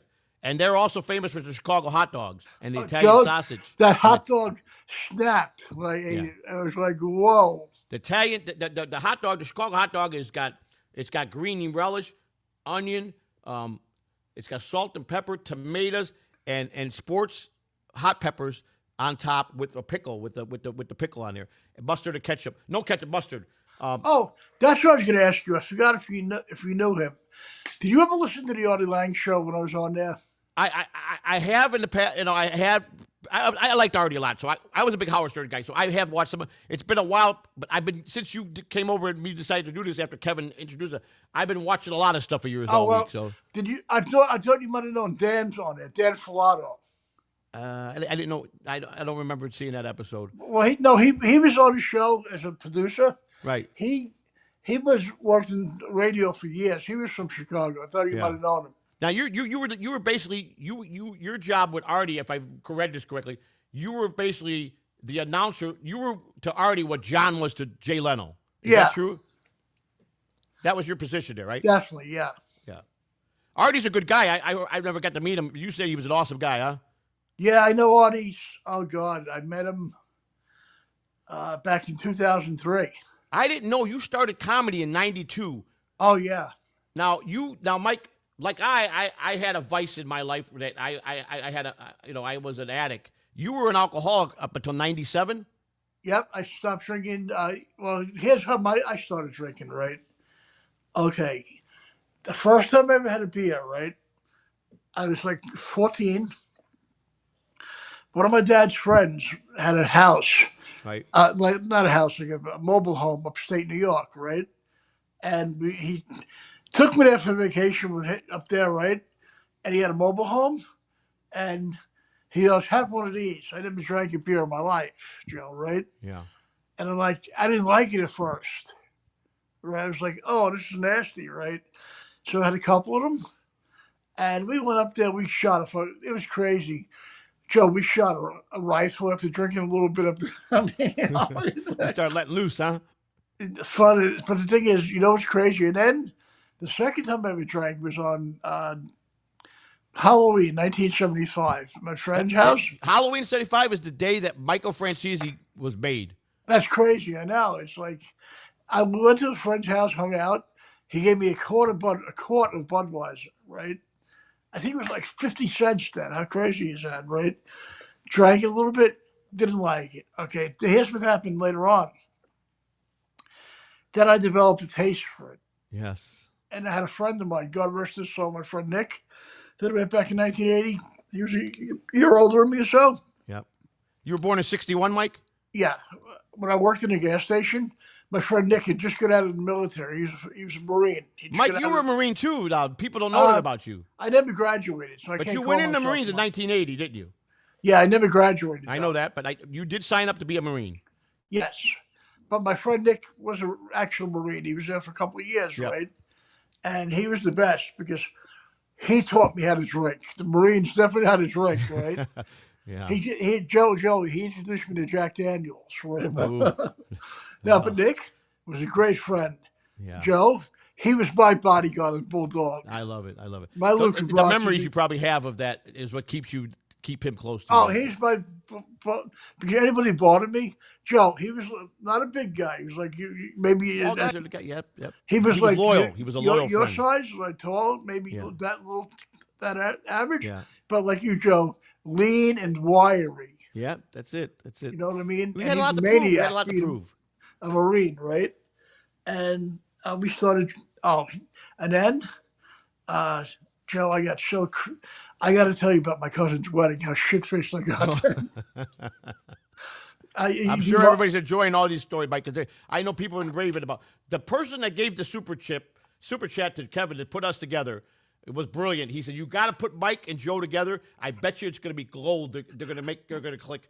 And Joe, I'll tell you what, it did. I'm glad that we finally got to. Thank you, because Joe, this is what happened at my cousin's wedding, right? She got married in 1982. I was only 21, right? Yeah, I was 82. I was 82. I was 16, going on 17 in 82. For years, right? They threw my cousin up in my face, like, she'll be a success, and they thought I was a loser. You know what I mean? Like, being family said this about me, right? Yeah. So I had a little resentment, right? Okay, she had a wedding at a very nice, like, high-end hotel in the shade Manhattan. You know, like my uncle helped pay for it. Really nice place. Joe was like white gloves where they served a steak, that kind of place, right? Okay, I get there. Now, normally during the cocktail hour, what do people have? A couple of drinks, right? Cocktail hour. Joe, I pounded down about 8 or 9 rum of Cokes. You got pretty wasted, didn't you? Pounding them down, right? Joe, by the time we got served dinner, I grabbed prime rib like it was a goddamn McRib at McDonald's. Yeah, I love prime rib. I love it. It's one I of had my it favorites. was all over me, dripping on me. I'm wiping my face like this, right? Joe, I haven't seen my third cousin Marilyn since she was like 12. Yeah. She was smoking hot in her early 20s. I'm hitting on my third cousin, like saying all kinds of vile stuff. Yeah. My mom's elbowing me. She goes, "That's your third cousin, you idiot. You idiot," right? Oh, What do you call it? And then I almost got in a brawl with the bartender. My cousin's husband, Mike, was a former Marine. He was like 6'5", 300 pounds. He was a Korean War vet. Oh, boy. Held me down, you know, so I didn't get in brawls. And Joe, I woke up the next day. I don't know if you had one. I'm sure you might have from drinking. I've had a few nights. Wait, listen to this, right? With a 2-day hangover, not just a 1 day. I've had them too. Mike, when you I know that you graduated high school in 1979, I believe. Yes. You did sign up and go in the Marine Corps. You didn't. You got out of it after a few weeks. I'm assuming it was boot camp. Yeah, it was like decided 6 to pull weeks. out. You went through. You discovered Oh, to be a comedian. I went through the first phase of training. Is it? Yes, that's what I read that about you. Oh my God, Joe, it was crazy because my friend Nick. Did you go to Paradise Island, or were you in San Diego, or were you in North Carolina? Or Paris Island, South Paris Carolina. Island, okay. Yeah. Joe, it was crazy because my friend Nick, Uh-huh. of all people, tried to talk me out of it, right? Yeah. He goes, "It's intense. They're psycho there." That's what he said. It's intense. Yeah. He goes, "It's going to be really brutal," right? And I was only 19, right? Yeah, of course. We're all piss and vinegar at 19. I thought I knew the world, right? That's and right. everything. 19, I thought I was going to be John Wayne charging over the hill. But you got a double standard. You not only got Italian blood in you, you got Irish blood in you. Oh yeah. So you got the hot mix, what we call in Chicago. Oh God. You got You that know what? double temper. You know what it is, Joe? I found out recently, the Irish are mixed with Viking blood. Yeah, I believe that. That's true. That's true. I'm like, holy crap. They were great warriors, according Right, to and the thing some of is, Irish history. Joe, it was an interesting experience. But the thing is, like, I totally love and respect the military to this Yeah, day. I do too. There was my grandfather. I told you. I sent you the article. My grandfather got the Silver Star in World War II for saving about 6 men Oh single-handedly. God bless I sent you him. the article. That was my grandfather in the picture of my mother's father. And so He's I have from a the lot of great respect for- generation. Yeah, That's what they called him, right? Because they don't build people like him anymore, Joe. No, Those days are done. they Am don't- I right yeah. or wrong? Done. Yeah, I mean, you're right about that. Now you got into comedy because you saw Red Fox doing a set, right? Oh yeah. Well, no. What happened was, I was always a fat kid that was bullied from like Yeah, I read that too. I read that too. preschool to like can't high school, right? Yeah. Then I watched Red Fox. I mean, on TV. I loved his TV show. Right. Then I bought his stand. I know he did stand up, and when I listened to it, Joe, I was laughed at a meanness, right? Yeah. They were laughing at Red out of love. There's a big Right. difference. You said that. I said that. I saw an article that you talked with somebody. You said that you saw that they didn't laugh at him; they laughed with him. And I was like, whoa, this felt fantastic. Yeah. And I was about 12, and I wanted to be confident about, you know what happened though? When I was about 18 back in 79, I wanted to do comedy then. I should have, but I didn't know how to go about it. I knew nothing about open mics. I was kind of like a shy kid. I don't want to really travel into the city. And it's like, I remember calling up Dangerfields when I was like 18. Yeah. And Rodney got on the phone, and I go, do you have amateur night? He goes, well, it depends what's on. Right. He was my favorite, Rodney. I loved Rodney Dangerfield. How funny is that? It depends what's on stage. I tell you, my car broke down. I called AAA. I left the car and towed me away. I tell you. Good. But I waited until my late 20s. But the thing is, Joe, there's nothing like it. When you hear people laughing, right? Yes. It's such a high. Joe, it's better than any drug, alcohol high I ever had. I imagine. You've known Kevin Brennan since 1993. Is that true? Yeah. I saw your roast when you went up there at the roast when you guys roasted it back in the back in the day. Joe, that's not one of my specialties because roasting is not easy. Yes, I know. Did you hear Chad Zumock yesterday? Now, Kevin lost his monetization last night for a while. Oh no. Well, he had Scarlett Hampton on, and she was brutal. So people were telling him the super chat. So he then he finally said, "Yeah, I got a message an hour ago." They temporarily suspended him from having super chat because she was so vile last night on the show. He was feeling good. Bob Levy was on there and Chad Zuma. It was about 1 o'clock, 2 o'clock in the morning. They were left, and she just took the floor, and she was so vile. And Kevin goes, and Chad was trying to chop her at the knees, and he's telling, "Come on, Kevin, talk." He goes, "She won't let me talk." Kevin was so relaxed, but then when someone publicly told him your super chats are not working, he goes, "Yeah, I know. I learned it about an hour ago." He just cut the show. Didn't say goodbye or nothing. He just shut the show. Well, it's horrible because that's why when I go on there, Joe, I got to watch my mouth because when I get angry, I have no. Yeah, I know. No editing system. You know what I mean? I feel bad because I know he's trying to help her, but people got to realize nobody's going to be able to help her unless she wants to be. No, Joe, just because it's, we have free speech in here, you can't go that free. No, you can't help anybody in this world unless they're going to want to be helped. Because take the worst Joe, how old were you, if you don't mind me asking me, how old were you when you started drinking? Mike, I wasn't a big drinker. That wasn't my forte. But I started drinking. The very first time I got drunk, I was 17. I drank a bunch of wine, different cheap wines that was in my girlfriend's refrigerator. Her mom and dad were away for the weekend, and we got drunk very first time. I was sicker than a dog the next day. I had to work the ball game. I went to the clubhouse. I was out in the hot heat at Wrigley Field I think they were playing the Mets. And I had such a hangover, I never wanted to drink again. I was throwing up all over the place. But I was 17, almost 18. And then when the season was over, I was getting ready, preparing to be a father because I had my first child. I was 17. Oh, God bless you. So I had that summer was a lot of things for me. I started doing cocaine when I was about 20 and a half. I started doing it when I was in the academy. I started partying with some friends of mine. Can you imagine? I have all the time to do it. I go on the sheriff's department. I'm in the academy, and I start doing drugs. I became a certified crackhead by the time I was 21. Lost my job by the time I was 22. And I got a funny saying that I say this because I quit smoking crack and I stopped drinking in 2009. 2008. But I have a funny punchline. People say, "What kind of drugs you do? Did you smoke crack?" I said, "Yeah, I smoked crack one time for 10 years." But when I did drink, I drank very excessively. Well, I drank more during the summer when I was out with the baseball players because they like to drink. Pitchers, oh God, yeah, because especially rotation pitchers, they'll pitch. They don't got to come back to pitch for the five-man rotation. So if you're the first guy pitching, you got 1, 2, 3. 3 days you could party. That fourth day you rest and then you come to pitch your day. So they'll drink for at least 2 days out of the 3. They'll have a rest day. Then they'll go back to the ballpark and do their workouts. And then on a pitcher's day they come in and they're psyching themselves out. But so I did a lot of traveling in AAA with a lot of guys that were big that had a lot of time in big leagues. So I drank a lot, but I didn't like it. I was a lightweight. Beer made me sick, so I could drink heavier liquor and not get sick.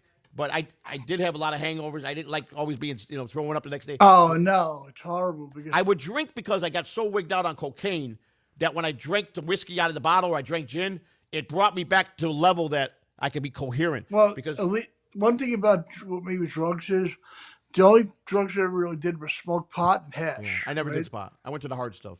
The thing is, Joe, I was terrified of cocaine Yeah.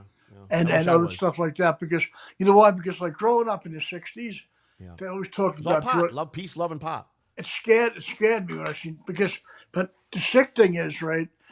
I never did cocaine or any of that stuff, but I was around friends who did all the Sure, time. you were around guys like Artie and guys like that did. And I it was became real hard- good friends with Cabby. Cabby at the end before he died, he was doing Wow. podcasts with me, and me and Cabby really liked me a lot. He called me every morning. We just had a ball, and Well- he was sick. He was very sick. Oh God, And I'm sorry. he was doing a live show with me, and he says, "Will you do me a favor?" This is what he said over the air. He said, "Please," because he knew he was dying. He said he didn't know how much longer. He was already. He couldn't walk no more. He was bound to a bed. He had a great girlfriend that loved him, and he didn't like the fact that he had to have bed. He just was very embarrassed. He cried a few times on my stream, but he asked me. He goes, "I really like. Can you get me some crack?" And I, the way he came at me, and I said, "Nah, Cabby, I can't." After the show, I said, "Cabby, I understand what you're going through, but I can't be part of that. I just couldn't do it to you because if you died because I said that to you, I couldn't live with myself." Oh And God. I got a phone call 4 or 5 days later. We had just talked on that Saturday morning. He called me. He used to wake me up all the time at 6 because he knew I went to bed at 6 in the morning. He called me at 6:30 or 7 in the morning, wake me up. I got new knives in the mail. I got a new microphone in the mail. He was all pumped up. He was going to podcasts, and we did a 4-hour New Year's Eve on Rumble. Oh wow. So I became very close to him. He said that he felt like he knew me the whole life. We clicked. We had a lot in common. We both went to federal prison. He was in cocaine heavy. We both had dealings with Stutter and John. He told me a lot of things about Stutter and John, and and how he really didn't train for the fight, and he that was all rigged. There's no way that they can say he didn't beat John. Now he take away that John did get some good hits in, and John was prepared, and John was all gun ho to win.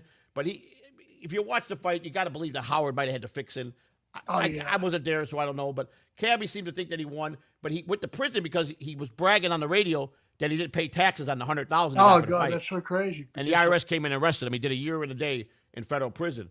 And Cabby told me some pretty very vocal about some gay experiences he had, and he's done everything. The man, I love the guy like a brother. I was sad. And his girlfriend, I was the first one she called when he passed. And she knew that he loved me. She said he raved about me all the time, that he felt like he knew me his whole life. He had a connection with me that we made. And I only known him about 8 months. That's And horrible. I felt like I know the guy. I love the guy to death, man. I wish I got to meet him in person, but It's was horrible hard. to lose people like that because it's it like is. one of the reasons I stopped drinking too was I started hanging around with people that were drinkers. But the worst thing too was the people I was drinking with also based cocaine in mom's basement, Yeah. right? And you know what's crazy? They would all calling all kinds of psychos and drug dealers in the Yeah. middle of the night for stuff, right? Yeah. And a good friend of mine said, "Get away from this." He goes, "Because you're That's going to a get good friend mixed up telling you in to get away stuff." from it. That's a good friend. He said, "Get away because you might want to be getting killed, getting arrested with these psychos. That's Just right. get away," which I had to do. Dirty business, Mike. I lost a lot of years, and I self-inflicted my whole. I don't blame nobody for any. No, my me either, wrongdoings. Joe, because my drinking was me. I don't blame anybody else Yeah, but me either. myself. I don't blame nobody either. But Joe, I how chose long to you- do drugs. How long have you been sober yourself, if you mind me asking? I've only been sober since November 8th, 2021. 5 years. That- It'll be 5 years this November. Well, congratulations. Thank and you, that's thank not you. an easy battle. Well, because it got worse because I got off of cocaine because I OD'd and I was gone. They brought me back in 2008. I was in the hospital. Wow. They didn't think I was gone. They didn't think they brought me back. Thank God. I do remember laying on the table that I saw a lot of lights, and that I swear I told this when I woke up a couple days later. My grandmother grabbed me. She was right there in front of me and said, "It's not your time. You better straighten your ass out." And she kicked me Wow. back, and they said that all of a sudden I came to, and they said it was like I was flatlined, and all of a sudden it was just I gasped for air, and they couldn't believe it because I was clinically dead for 90 seconds. Any more, I would have had brain damage. Oxygen, too Wow. much oxygen to the brain would have caused me to be mentally retarded. But they Joe, I told me, totally believe in people having people swear can to be you. brought back. I believe in I that. swear to you, she was very upset with me, very disappointed in me. But I stayed sober for about a year and a half, and then I was introduced to the drug that I'm not gonna lie, Mike. And people call me a piece of shit and a dirtbag. You're right. I was a dirtbag, but at least I worked. I worked. I didn't steal for my stuff. I hustled, and I did provide for my family. But I could have provided better. I could have been sober. I missed a lot of things that I shouldn't have missed. But I got juice, methamphetamine, a drug that I fell in love with. I fell in love with it. Well, Joe, that's how my feeling is with drinking because That's how much they get to you. You're right. Drinking the same I way. come from a long line of alcoholics. Joe, they had the same mentality. You know what their mentality was? As long as you fed your family, went to work. That's right. you'd be That's the mentality I shit-faced. had. That's the same mentality I had. Joe, We were taught that by our heritage. That's how the Italians were. Hey, you're providing. He's providing. Doesn't matter what he's doing. As long as he's providing and he's doing. And I did. I did everything for Mike. But you know what? Joe, it's crazy because somebody could be the nastiest drunk in town. Right. As long as he went to work and fed their family, he's a hero to everybody. There's a right and a wrong. I take full accountability. But we got to get to, we got about 25 minutes left, so I want to get to a little bit more Al Capone. We got many a weeks to talk, Mike. We're going to get to real quick to the super tips. We got some super tips here. Get those out of the way. And Joe, what I was going to tell you was my battery, Uh-huh. it's like on 31.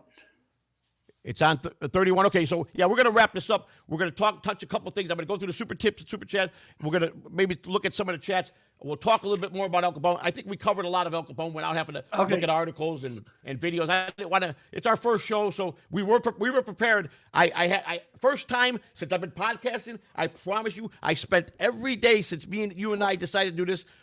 And I had my friend came in and he set up a studio the right way, and he even said, he goes, "I'm proud of you. You're doing the work."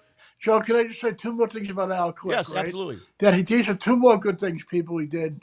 Number one, he got dressed every year as Santa Claus and gave out gifts and all. I believe that.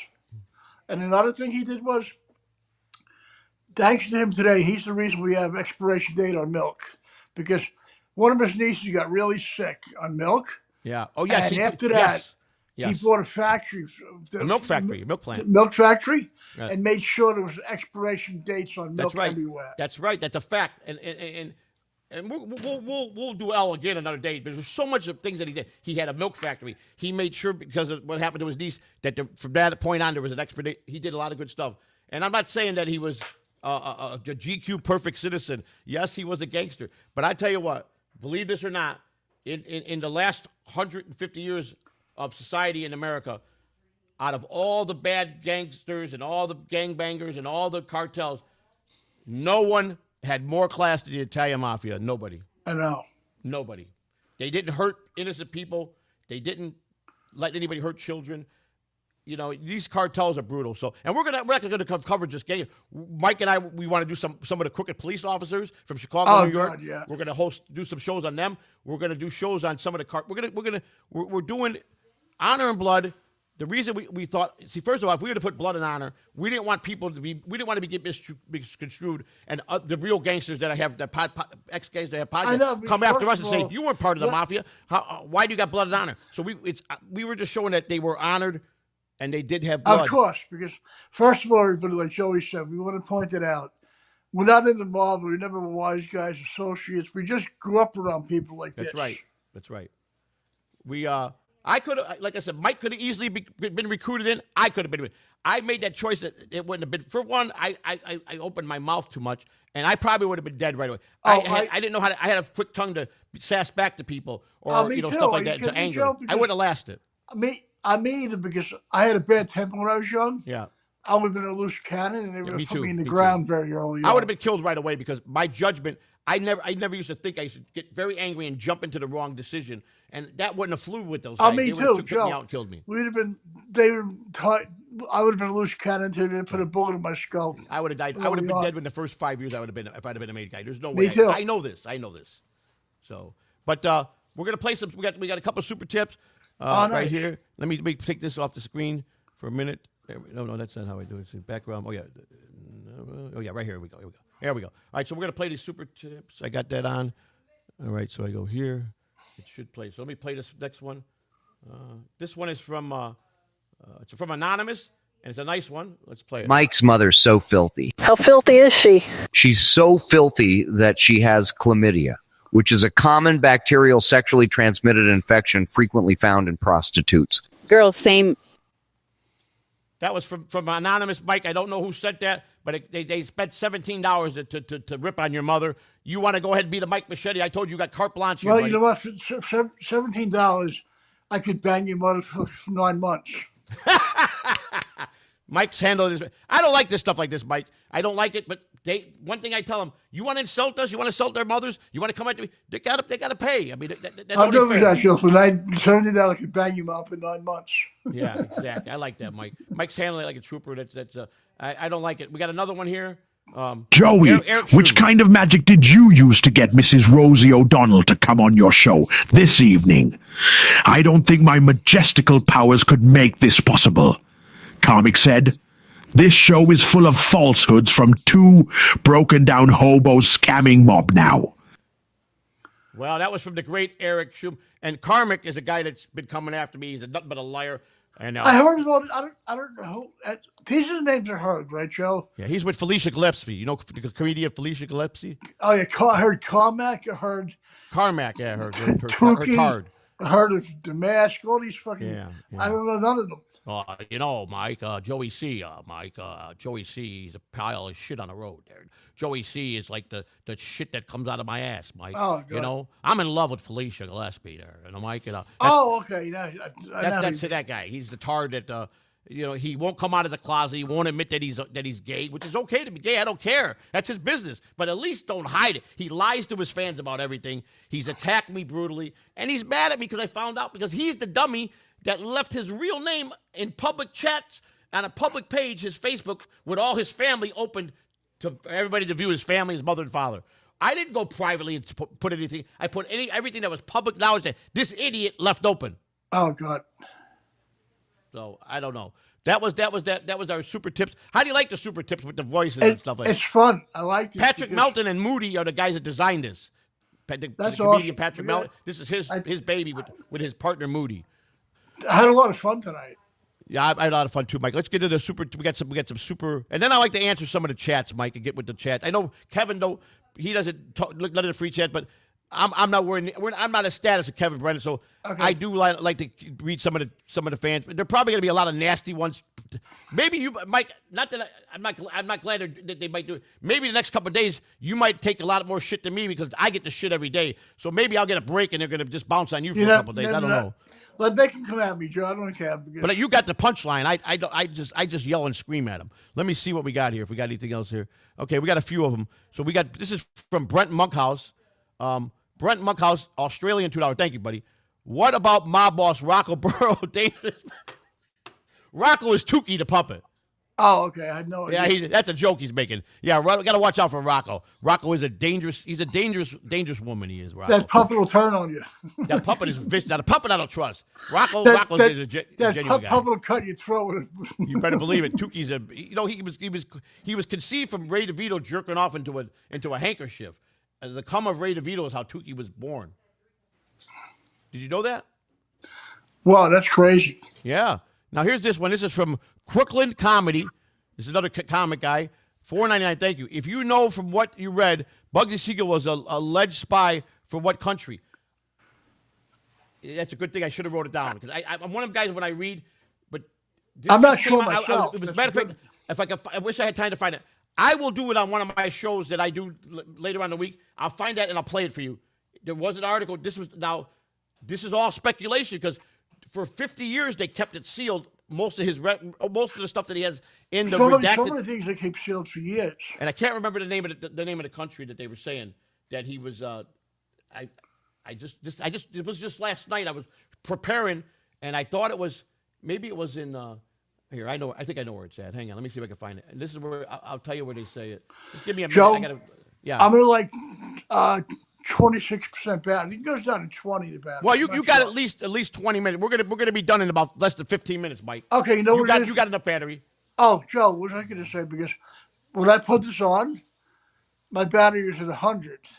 Yeah, well, it's what. It does take a lot of resources, especially with EV Mux. It takes a lot of resources. So I'm trying to look here. This is stuff that I got out of El Capone. Let me see where it was. Was it this one? No, I remember now. Let's see. I got a bunch of stuff here I got to find. See, I didn't know someone was going to ask me this question. I wasn't. We were not talking about Benny Siegel. I was just doing some research on him, and it came up. No, maybe it's in my history. Maybe it was my YouTube. I watched the YouTube last night, wasn't it? So it's got to be in my history then. It'll be in my YouTube. I'm sure they cross paths, right, Joe? Yeah, I don't want to take up to the time. It was either video. I'll tell you what. After the show, I'll look for it and I'll post it I'll post it on, nice. on the community page for you, buddy. And like I said, I don't remember. I should have wrote it down, but I found it interesting that after 50 years, they're going this route now to say this about Benny Siegel. They're different. Now these are all theories, but I think his daughter is still alive. His what? I think His Siegel's daughter's daughter still is alive? still alive. Yeah, I would say that's probably right because he died in 47. He died in June of 47, I think it was. And Mike, don't you, Mike? I know your birthday's coming up. I'm not going to tell anybody, but we're going to have a nice birthday party here for you at Catalano TV. Oh, thanks. Yeah, That'll be fun. I appreciate it. Yeah, because you're 4 years older than me, Mike. I was born in '65, so I'm a young buck to you, right? You're the senior of the group now. Joe, because I'm surprised we got this far. It freaked me out. Oh, I tell you, life is. You know what I learned, Mike, about life is a lot of people take life for granted and they take things for granted. Yeah, you know Joe, what? The biggest thing I learned is you can't. And You got to cherish life every day. Of course, because Joe, I appreciate life now at 65 Me too. more than at Me 25. Mike, I never thought I'd live past 40 years old. I really never did. Me And either. I'm blessed. I got a beautiful wife. I got kids that are grown and they're doing something with their life. My That's the grandson, important thing. My daughter put a video up. Got it to me. My grandson, when he was 2 years old, sliding down snow in Illinois, the hill with the sled. And I looked at the video last night. I had tears in my eyes. I'm like, I remember that. Of course. And I go, Jesus, he's 18 and he's in college now, or Wow. 19. He's in college. I just look. Well, where did all the years go? They go Here's by another so super fast. tip. It goes by too fast, Mike. This one says Pool Scad Sama, who's a great guy. $1.09. What does Mike look like? Barbara Bush now? Oh, I You know have this any- guy from you want Kevin. to answer that, Mike? This guy stalked me from Kevin's show. Yeah. Pool Scam. He's the head of my army. He's the head of the Well, now Pool Scam. He is now part of the Catalano family. So you might want to be a little nice to Mike. You know what, as a though? favor. That You know? pool scam, what do you call it? I'll heckle you soon. When we're back in Kevin's thing, because I don't want us to get the channel struck our first night because of me. Yeah. Well, Mike's getting to learn this. He's very impressed with the studio, the way we have it set up. And I've been telling you right now, guys, it's the very first podcast that I've done. I've done 1,700 lives where I was organized. Everything is efficient. And I think it flew pretty good today. Joe, So- this is the most organized I've been in my life. Well, me too. I'm all over the place with my podcast. Like, I'm one of the worst podcasters. I'm a guy that banters. That's what they like about it. They like to bring me up to that level and make me yell at people. But been wanting to do a show, and sometimes it takes years for you to find that combination or that spark. And when you and I clicked, and it's like we're like old cousins that got so much in common. I know. It fell into place. So here's another pool scam, Sam. This is for you, Mike. You want to read this? And like, which worse, mom or a tuna sandwich, right? I don't know which worse, that or you being a dildo. Oh, we got Pool Scam Sam. He's got some questions for you. Yep, there it is. There it is. I told you. Joey C. Pool Scam. Joey C. Army. Hello, Mr. Catalano. Shut up, Mike. Oh, whatever, buddy. You know what? I'll put, you know what, buddy? You don't even have a real picture up. I don't know what the hell you look like in real life. Pool Scam Sam. He sent some great ones. Let's see. I think we read all the other ones. I believe we did. All right. So, Mike, let's. I wanted to show two things before we get out of here. Well, we're probably gonna get to one of them. I think this is the one that might have. No, wait. I did that wrong. I can't do it like that. I have to go back here. I got to remember this. You go back here to the video, and all I got to do is click this. It's all eyes. When we set the studio, he goes, you never have to overlay anything. You got it set to the left of you. All you do is hit the eyeball, and it pops up. Well, You know Joe, easy how that long was? has this system Eyeballs. been around? Huh? Evie much? It's been around probably a couple years, I think. Joe, It's gonna Zoom blow- is horrific. It's they have so much things for you, but it's not as hard as OBS. OBS is complicated even for some of the smartest tech guys. Well, but the thing, Joe, Zoom originally was Zoom, for yeah, business people. You know what I correct. mean? During the pandemic is when Zoom got their popularity.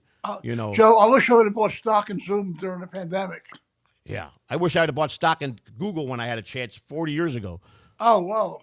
You know, I didn't do that, but I've had a lot of opportunities, Mike, that I should have. I had so many opportunities, and I just should have invested. I better made some investments. I'd have been okay Well, in life, but you know what, Joe? I'm grateful for what I got now. So If that's we all I can say. instead of that Google or Zoom, just buy property. You will know Yeah. we're going to make money. Well, we got a little big. Speaking that you said that, we got a little investment with some of the little money we had with my brother-in-law and another partner. Where we bought a flip house that was nice. a mess. It had a lot of problems with from the guy that we got it from, and it's a pain right now with the people that started with. They started building without a permit, so that caused the first flag with it. So he was so buried he got out of it. We picked it up fairly cheap, but we assumed his problems now. So now I'm not a contractor. I'm not a carpenter. My wife is she's learning a lot of things.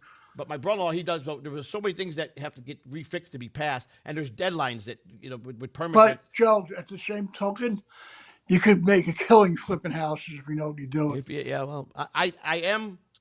People call me the dumbest guy in the Dabbleverse, and I'm not book smart. I didn't educate myself, but I'm not as dumb as they think I am. I do know how to make money, and if this is what I would do, if I had the money for real, I would flip houses. Also, what I would do is buy a bunch of houses down in like Alabama, what are like 70,000. Yeah, surely land. Fix them and rent them out as rental properties. That's true. It's very true. So now let's go see if I can find that. There's the video. There was a video in here. This is all about the great Al Capone back with the soup kitchen and the Great Depression.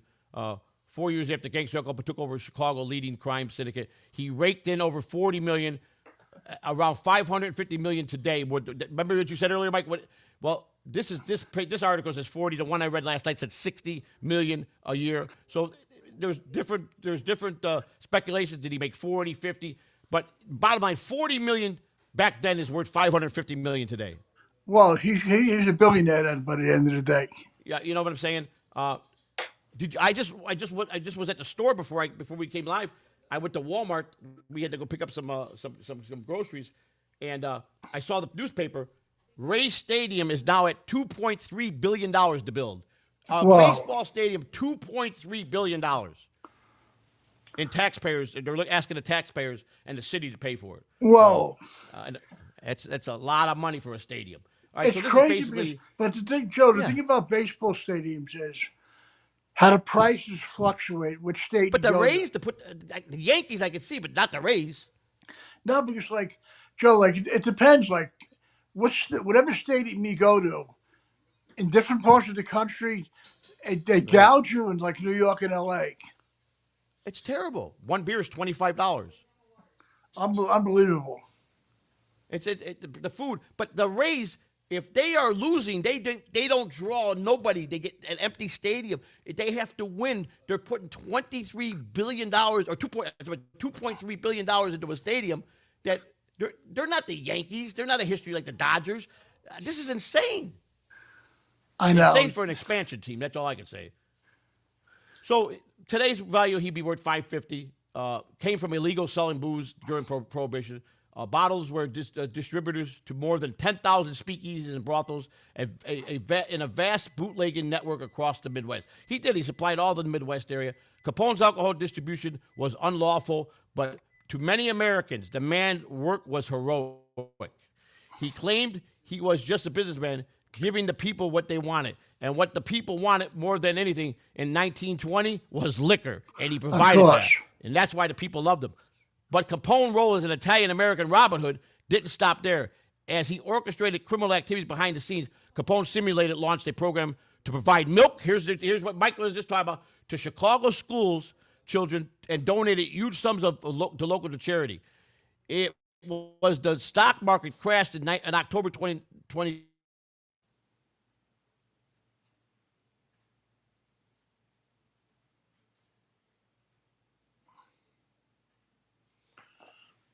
Hello?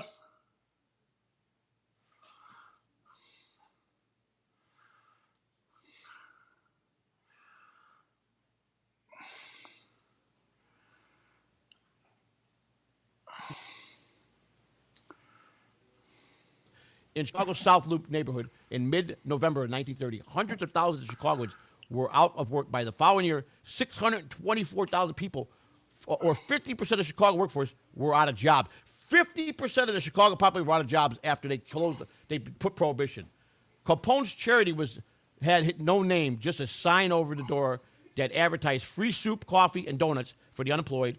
Inside, women in white aprons serving an average of 2,200 people a day, with a smile and no questions asked.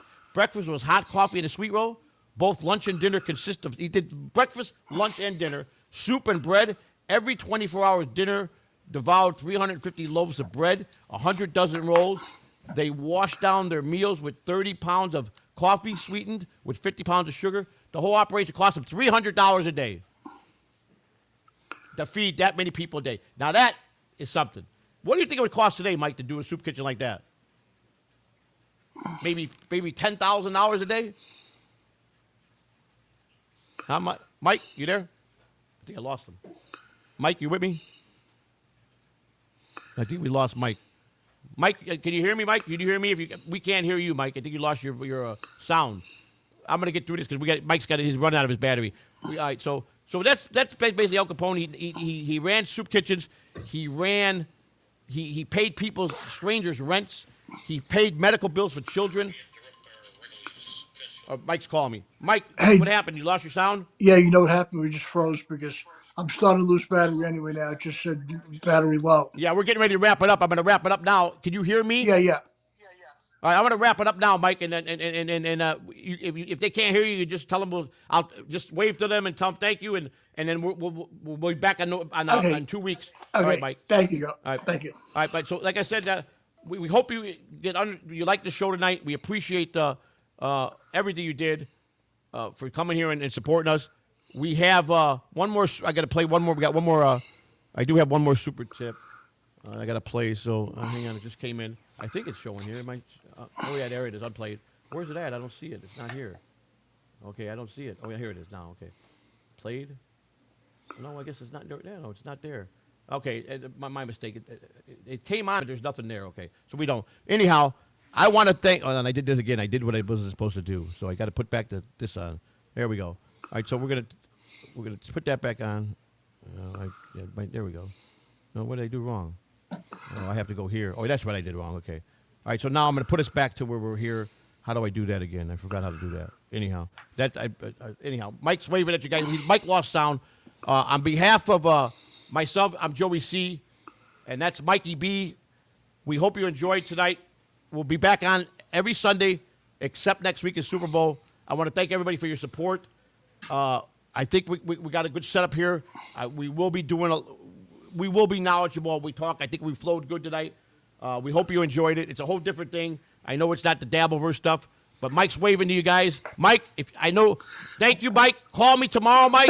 We love you. Oh, there he is. I can hear him. Take care, everybody. We'll see you in 2 weeks. We'll Joe, see you in it was 2 a weeks, great guys. night and a And wonderful show. I'm sorry. hang on now, Have a Mike. great We're night, going to go to everybody. our outro, guys. We enjoyed you. Thank you very much for being here. So here we go. All right. Here we go.